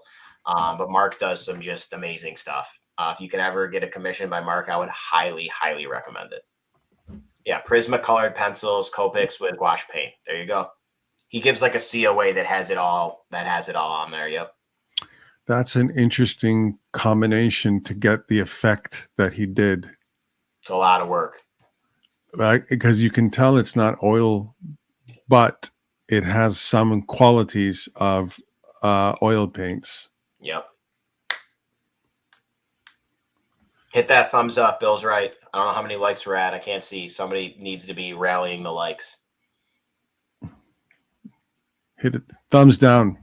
Thumbs down as much as you can. Is he I don't know. I've never talked to him. I've never interacted with him. Is he hard to get a hold of? Is he a nice guy? Does he do any comic book conventions? Like a 6'5" yeah, Australian gentleman, one of the kindest guys you'll ever talk to. And no, he doesn't do a ton of conventions. He just does basically like he does like Australia, and like I think he's doing like a South Africa one for like charity, and like Como. That's pretty much I see. Like, so he only travels to places where people have speech impediments. So he still lives in Australia? Yes. Yeah. Okay. And his turnaround time on the commission was cool too. At the best. Tarek, Tom, a couple of guys that are very good friends of mine actually turned me on to Mark, and they've gotten Tom, I believe, is a big Batman collector, and he's gotten like Batman, Robert Pattinson, Batman, Ben Affleck, Batman, Michael Keaton, all from Mark, and they're like stunning. And yeah, they take about 2 or 3 days for him to do. Yeah, 2 days to do one of these, and he does it as a side hustle. Yeah, exactly. It's not his main job. Wow. Yeah, it's absurd. Breakdancing capital of the world. I mean, just amazing. Absolutely. What's he a bouncer at a bar? What's his job? Do you have any idea? I forget what his real job is, to be honest. I do know he's like good friends with the dude from Mythbusters. He's like hangs out with the dude from Adam Savage. He hangs out with him all the time. That's random. Yeah, I saw him on Instagram. They know each other. That's a great pick. This piece means a lot, and it's just it's from an artist that's a little bit more elusive, maybe just harder to get, but I think it's always interesting to hear, like, sometimes I like, hey, Death Dealer, and people are like, nope, and other people are maybe hesitant, and some people take the commission on like head on. Like, I asked Matteo Scalera to do one for me at Como this year, and like, oh yeah, he just absolutely obliterated it. It was crazy. And then like I've asked some other artists to do it, and they're like, no, I don't do Frazetta. Like, I'm just not gonna touch that. So it's always interesting. And like, even to hear like somebody like Mark, who I have a piece from that I love, like was a little like maybe say like apprehensive or like gun shy to, kind of go after it, and then was able to produce something like this, was just crazy. Yeah. Is it Tariq? Is that your friend's name? Said he's a risk analyst. Yeah. Wow. I didn't know that, Tarek. There you go. You know more. Tarek. Excuse me, Tarek. Art Germ. Yeah, this one, I'm a big anime guy. Dragon Ball Z, as Jason so kindly brought up. Naruto is probably a show that affected my life very drastically. Like Dragon Ball Z, remember like being on Toonami, staying up late at night on school, trying to watch it at like 2 volumes so my parents didn't hear. But like Naruto, like the storyline, like this, oddly enough, don't care what anybody says, like this, like Naruto taught me about life. I learned like life lessons through that show. I remember like avidly wanting to watch it. And I always loved Kakashi. He was like my favorite. He is my favorite. He's in the beginning of the show pretty much all the way until the end. He's in the newer show, and like, I thought Art Germ's style would go great here. Kakashi's signature like attack, they're called jutsus, is the Chidori. It's like a lightning blade that he channels through his hand. I just told Art Germ do Kakashi, and he happened to do this with the lightning effect. So it's about the show, the artist, and also how, without even knowing it, Art Germ kind of captured exactly what I like about Kakashi. His look, the badass, mask with the headband going over his eye, and the sexy jutsu. Yeah, that was Naruto's for sure in the early days. But the lightning effect here is insane. And to achieve this without digital is a true testament to how he is a master with the Copic markers, and he's inspired so many younger artists to start drawing or even imitate his style to, then find their own. Quite frankly, I think Art Germ should be charging even more money than he is. I know other collectors will probably get pissed off hearing that, but I just think his work is so good. I really like it. And this is an oddball one. I would love to add a Scarlet Witch because I think he would kill that one too. But I had the one chance, and for me, I know he likes anime. We had a little bit of a talk, and he was like, I would love to draw Kakashi. I'm like, all right, you take it from there. Yeah, he's popular, but is he more popular than this guy? Look at this guy. This guy in the back? No, this guy. Forget the guy in the back.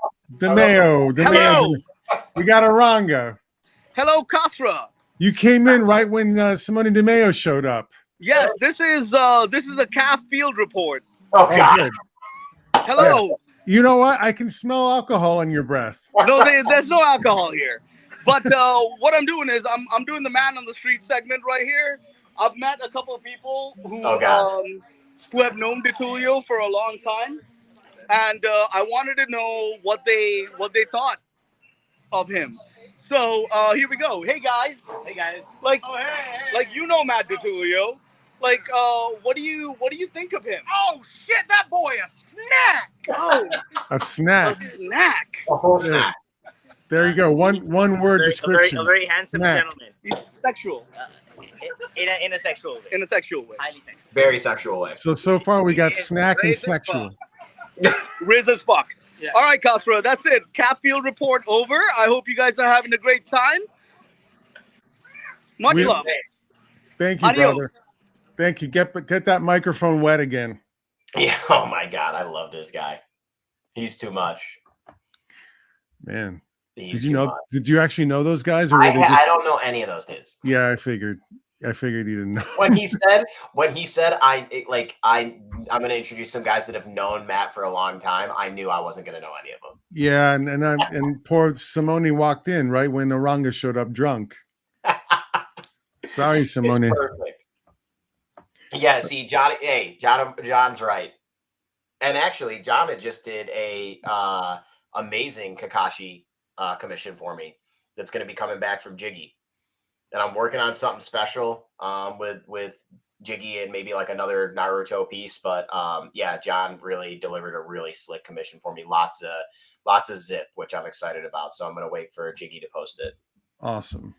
No, we still got 1, 2, 3, 4, 5, 6, about 8 or 9 slides. That's why I'm trying to speed it up just a little bit, a little bit. Right before he leaves. But this piece is really awesome to me. I played Fortnite for a long time. I'm a gamer. I played video games since I said earlier, like Game Gear, all the way up to like the PC stuff I play now.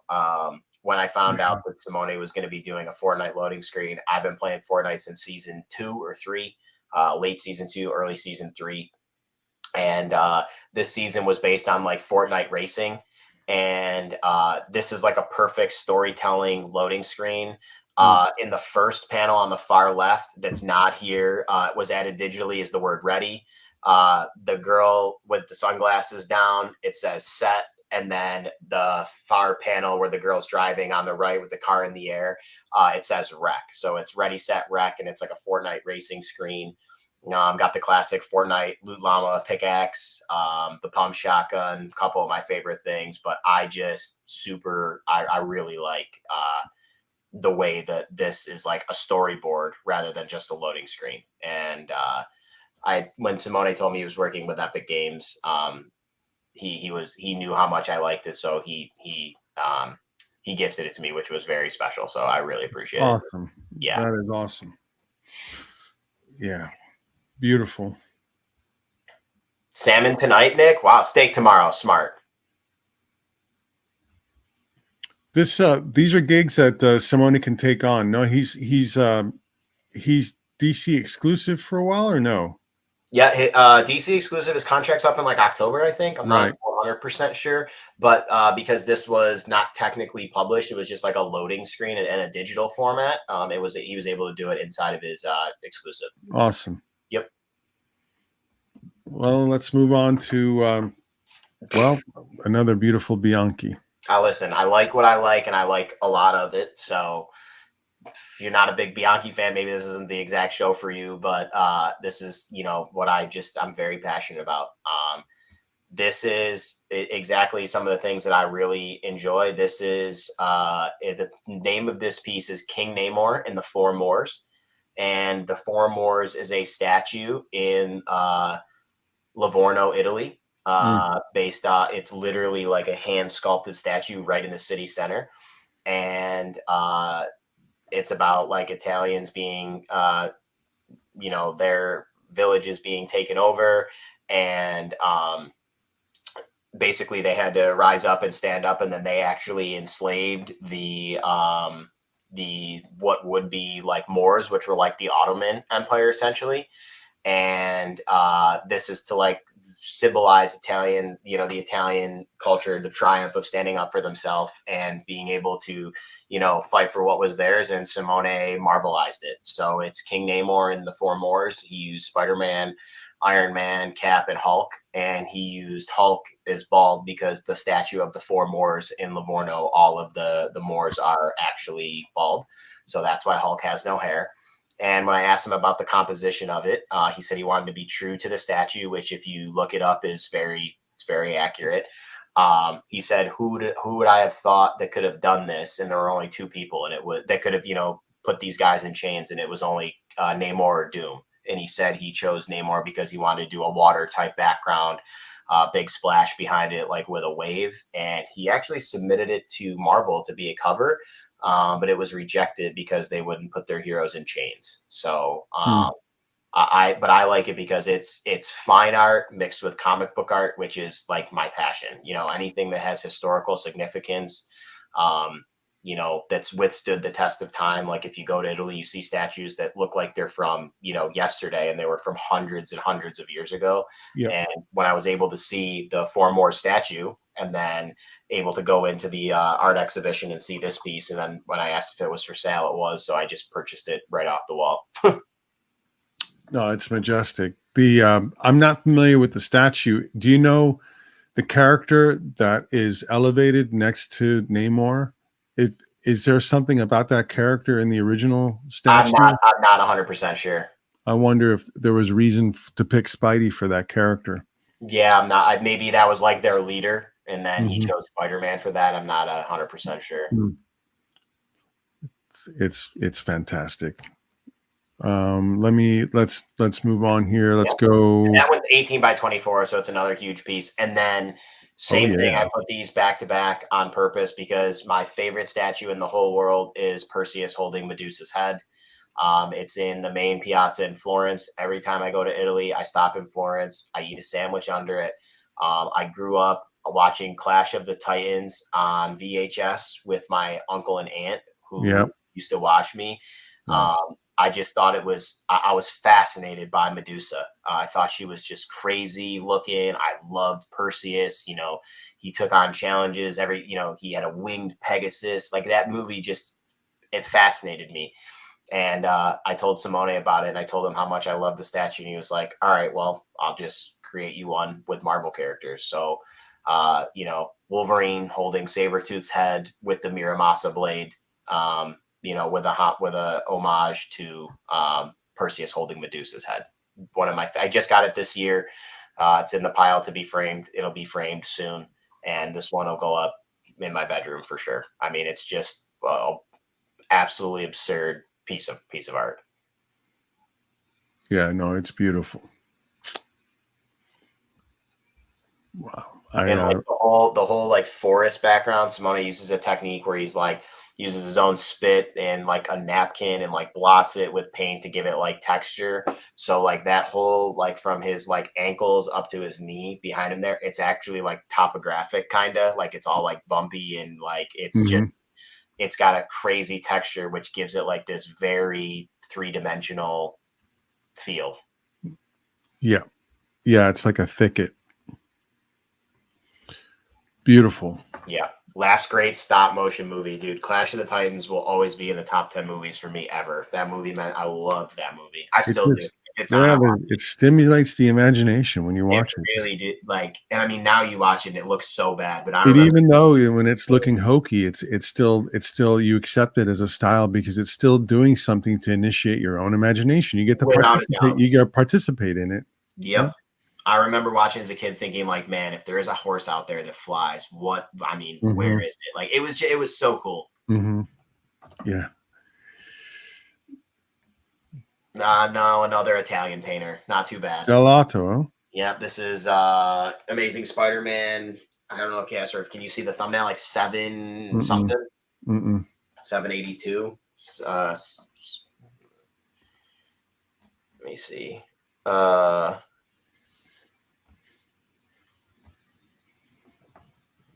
I can't remember the issue number. I don't know why I'm blanking. Amazing Spider-Man, like 690 something. 685 variant cover. There you go. Yeah, 685. Yep. It's the Ends of the Earth, part 5. Yep. If you're gonna own a Gabriele Dell'Otto cover, it's Batman or Spider-Man, in my opinion. these are they just don't come around very often. They're just wildly good, and this is from early. Gabriella, yeah, and the one thing I really like about it is not only that it's Spidey, but the chameleon is just an amazing feat of art of how his skin transitions over. The Spidey's just, Peter's had a tough day at the office here. Just got the crap beat out of him. I agree. I think I saw #1 Marvel fan. Yeah, that you can tell his Spider-Man from a mile away, which something I said earlier is I love artists that have just a unique style that you can see, and they, that's their own stamp. And Gabrielle's anatomy, his musculature it's so signature. and it's red too, perfect. Of course. Yeah, it's perfect. So this one, I had a couple of smaller pieces from Gabrielle. I have a 9x12 Black Bolt, but when the ability for this one came up for me to purchase it, it was a pretty penny. I had to sell a couple things, but well worth it. And a true gem in my collection. Like even like the leather on his wristwatch, like in person, it looks like real. It looks like you could like touch it and you would feel leather. It's just it's an amazing piece of art. I like Delato's whites too. I don't know. He's really good at using white. Yeah, he's I think Gabriele might be one of the best use of negative space going right now. Like he does a lot of stuff on black paper, and like black paper's hard because you have to know where to leave it so your eye can see or fill in or not see what you want, and he's mastered it. So like having this with like the all white background, but then that, like you said earlier, that bright burst of red. I just think the contrast is there. It's Amazing Spider-Man from the main run. Just a beautiful piece to put into my collection that will stay with me for a very, very long time. Yeah, he's man, he's great. He's another guy that makes it look effortless. Yeah, it is single time. It's definitely not, but it looks like it's just, second nature. Yeah, it's another guy that you don't see bad pieces from. 20 years, you just don't see them. Yeah, I mean, send a note to these guys in Italian or whatever language you need to and say, hey, please come off as a little bit more human sometimes. Exactly. So, like slow it down a little bit. Yeah. Wow. This is here's a Pieta. Yep. And as you can see, I have a theme. Very this one is not Pieta reference. This one is almost exact. But I remember my favorite comic book story, modern comic book story, was the relaunch of Secret Wars. And reading the Secret Wars story, especially because I love Doom and having him be God Emperor Doom. And then I remember going to my comic book shop when this was out, and I remember taking my lunch break an hour earlier than normal because I knew my store ordered 50 copies of Secret Wars #9, and this was a 1 in 50, and they had it in my store back then.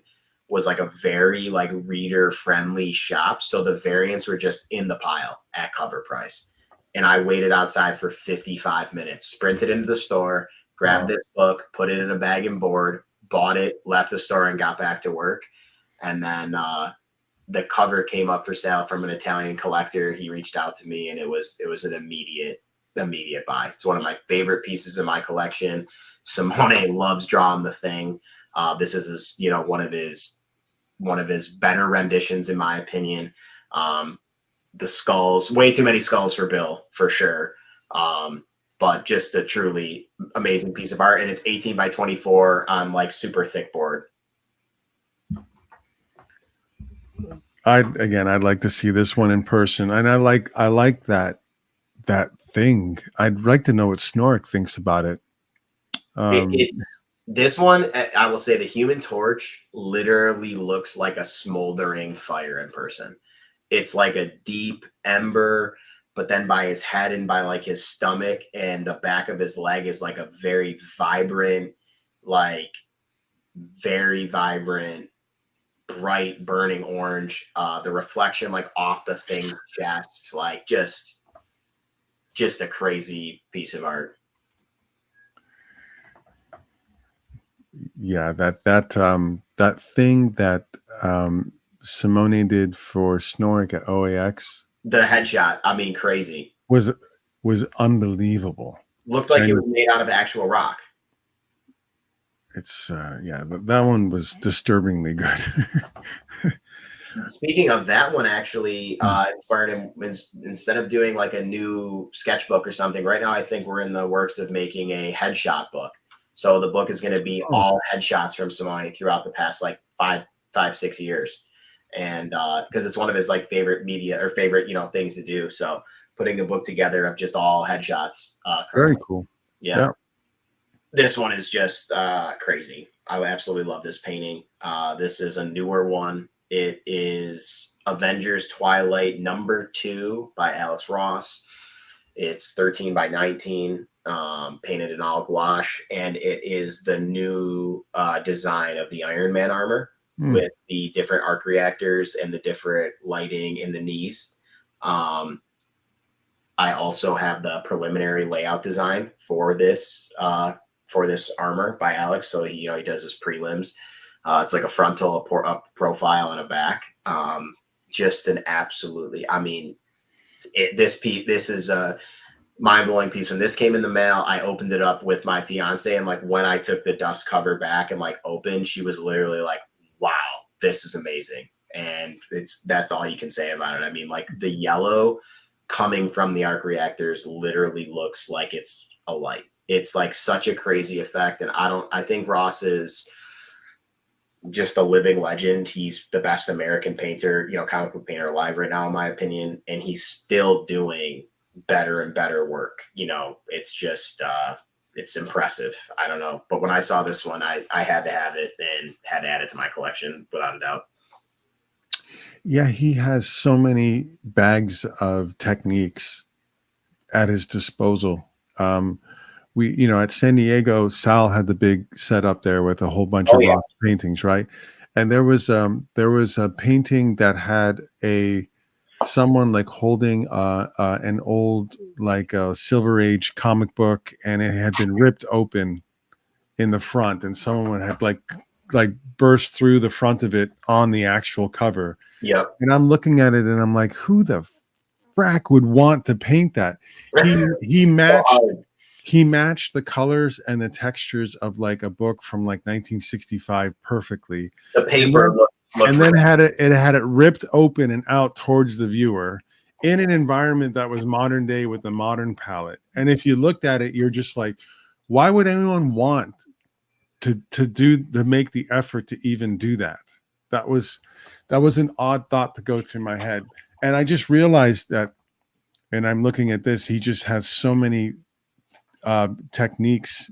I won't call them shortcuts, but he's figured out ways to play with our eyes. There is so much pink in this. It's crazy. It's crazy. And you see crimson, but there's a lot of pink in that purple blur in the background. It's just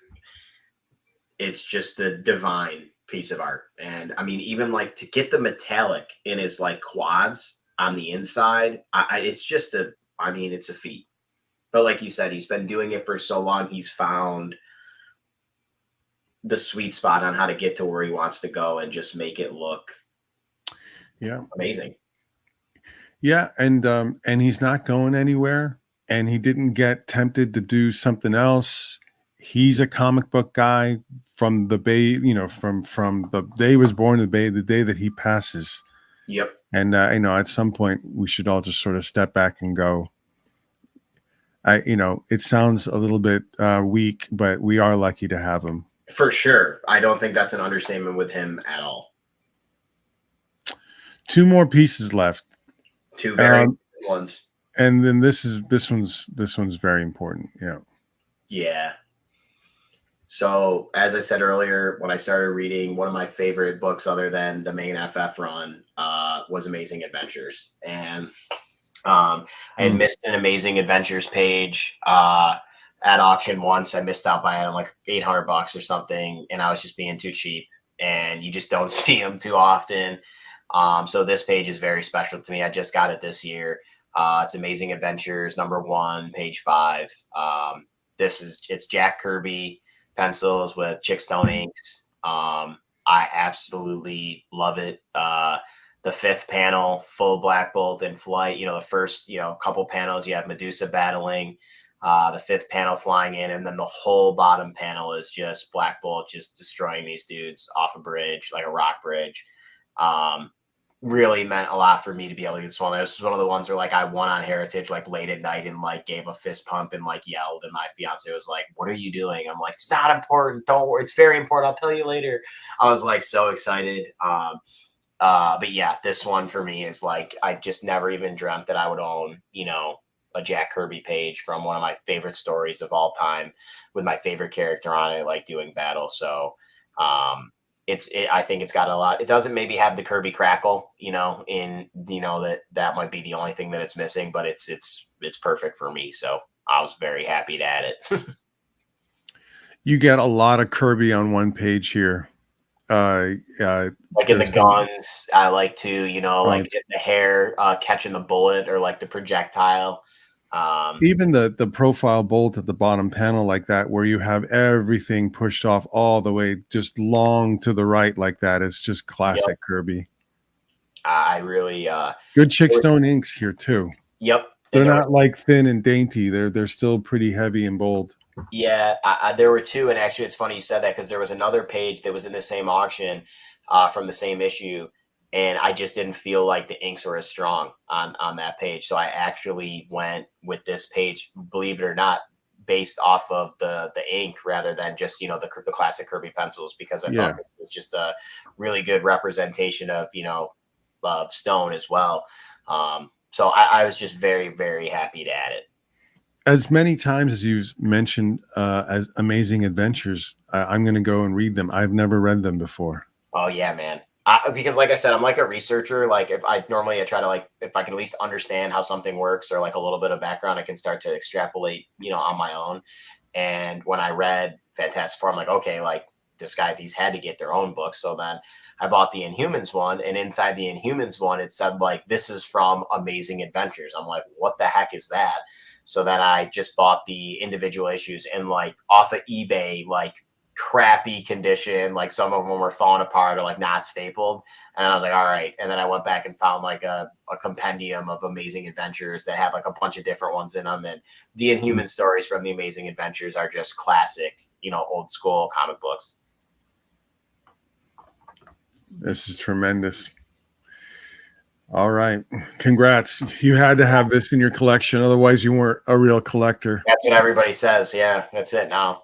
You need a little bit of pain, a little bit more pain, maybe one or two more very painful pages, and you'll be good. Yeah, I still have to crack the Frazetta. I don't own anything from him, and it's just so expensive. But I'm gonna try to get one soon, I guess, or in the next 20 years. Well, you don't own an FF Black Bolt, do you?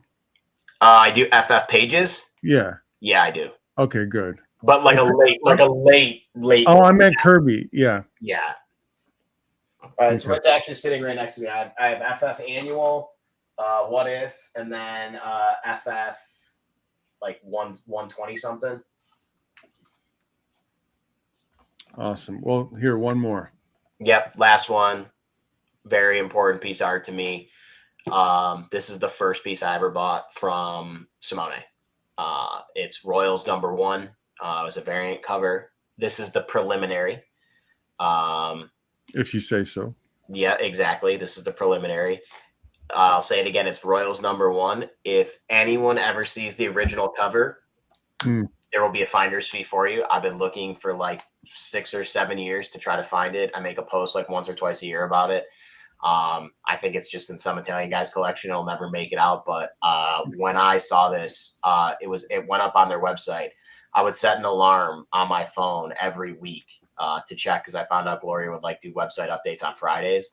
So I would just every week set an alarm, and it was up for like, I don't know, a couple hours. And I reached out and I bought it, and then I didn't get to see it for a year because she was like, well, we're actually coming to New York Comic Con next year and it'll save you shipping, and I'm sure you're going to buy some more stuff. And I actually ended up buying a couple more things, but this was the first piece that I picked up from Simone and Gloria. It's perfect. It really catapulted my collection into what it is now, and it made me absurdly appreciate original art. And because if this is a preliminary, I was like, how many hours go into something like this before you move on to the full thing? And I started looking up other people's techniques based off of this, other painters, things. So this one really like catapulted me into like the deep end of really going in hard on original art. And Royals #1, will always be a special book for me. So I wanted to end with begin with a Simone Black Bolt and then end with one. So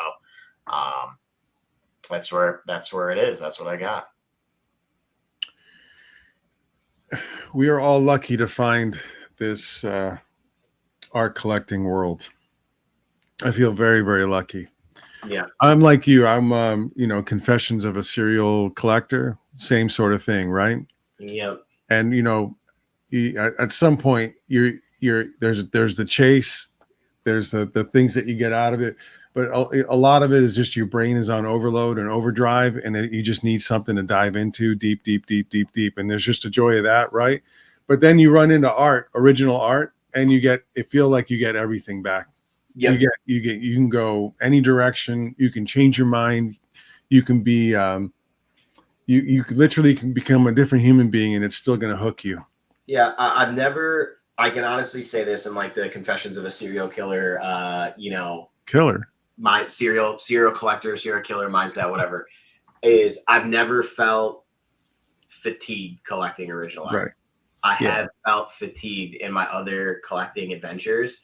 And I feel like that's what really maybe like 3 or 4 years in made me realize like, okay, this is where I want to like park and this is what I want to do, because it's not, I love selling or buying or trading a one of one good. Like there's just something about that for me. Like that was one of the reasons why I kind of got out of comics. I still have one comic, other than like blank covers. I have FF46 9.6 First Black Bolt signed by Stan, and it's the only one in existence. There's 2 9/8s, there's no 9/6s, or there's only 1 9/6 signed by him. So it's like very special. I kept that one.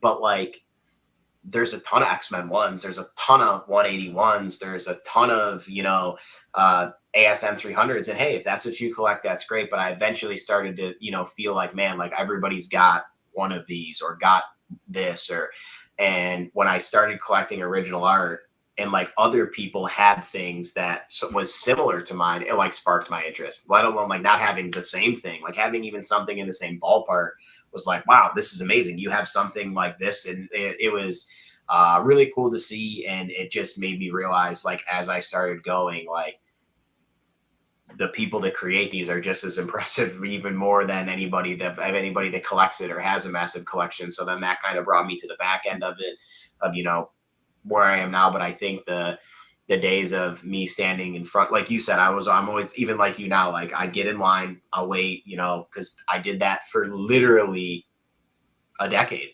And that's what got me to like be so passionate about it and wait to meet some of these people and have great experiences. And, I just don't think I'll ever get fatigued in collecting original art, because anytime you see, we all know the new Heritage comes up, the new Comic Link comes up, whatever it is, like you always are scanning, you're always looking just to see, and you can always find something, and then Simone DeMeo appears, and there's always going to be that next artist and that next book and that next type of storytelling, that next surprise. We all, when you collect for a while, it's like, oh, you used to get that for $200 and now it's $5,000. Well, there'll always be something at $200. There'll always be something at $50. There'll always be something, always. And, if you get a little bit tired, you can take a break and can enjoy what you have. And you can enjoy what you have in a really, really unique way. Framing, looking at stuff, showing it off, meeting with people, all that fills up all the holes until you figure out what it is that you want to be interested in next. Yeah. And I think, like you said, it's very important. What you just said is there always will be something. I have an analogy that was told to me is you can buy a car off of somebody's front lawn. You can buy a used car. You can buy a certified pre-owned car. You can buy a new car, or you can buy a Ferrari, or you can buy a Pagani. Like there's levels to everything you do, and there's always a spot. There's always somewhere to Let's start. Let's go steal one next time you're down in Orlando. I'm in. Yeah, I didn't say that. That's off the record. But yeah, I think there's always something, and then the nice part is the industry is ever expanding. There's new artists, new talent, new books, new things, and if you love what you love, like me, I still love the same anime that I've been watching for the past 10 years. You can always go back and look, and you can go back and read, and you can go back and see them and appreciate it. And one day when maybe some of these guys that we all collect, unfortunately, they pass away, their legacy lives on forever of what they've created for what we love to see. And whether you own an original page or you own a book or you just want to read it, you always have, access to that. So I don't know. I just think it's super cool. I think original art offers so much more than just a collecting aspect. And the people that you get to meet through it, the people that create it, the friends, the camaraderie, just an amazing hobby to be in my opinion. So thankful to be a part of it. And as we wind down here, people are saying nice things about you. Yeah, it's too much. It's too much. It's too much. And Big Phil just decided to show up. No, Big Phil's my guy, man. I love Big Phil. He's doing I said, I don't know. Big Phil, I don't know if you saw him, man. He's doing some powerful stuff. I'm super proud of him. He's doing some amazing things with what he's been doing with his exhibit and shining some light, man. That mural that they painted, whew, man. Just some amazing stuff. And it's a cool part. It's a cool community to be a part of because a lot of people don't have something. And, anytime you're ever getting fatigued or you're starting to slow down, like take a step back. I do this once a month and I urge everyone to do it. Go on to comicartfans.com, type in your favorite character's name, go down to 54 on one page, sit on the couch or at your computer and just look at your favorite character being created in all these different ways from all these different artists. It doesn't matter if other people have them, just enjoy them for what they are. I do it once a month. It's one of my favorite things to do.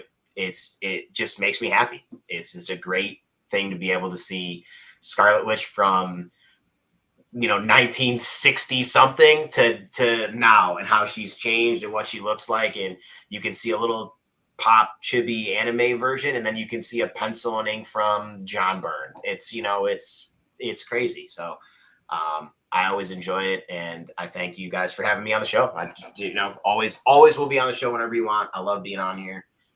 Love being part of the community. So really appreciate it. We're going to see Big Phil in a week. Him and West Coast Dave.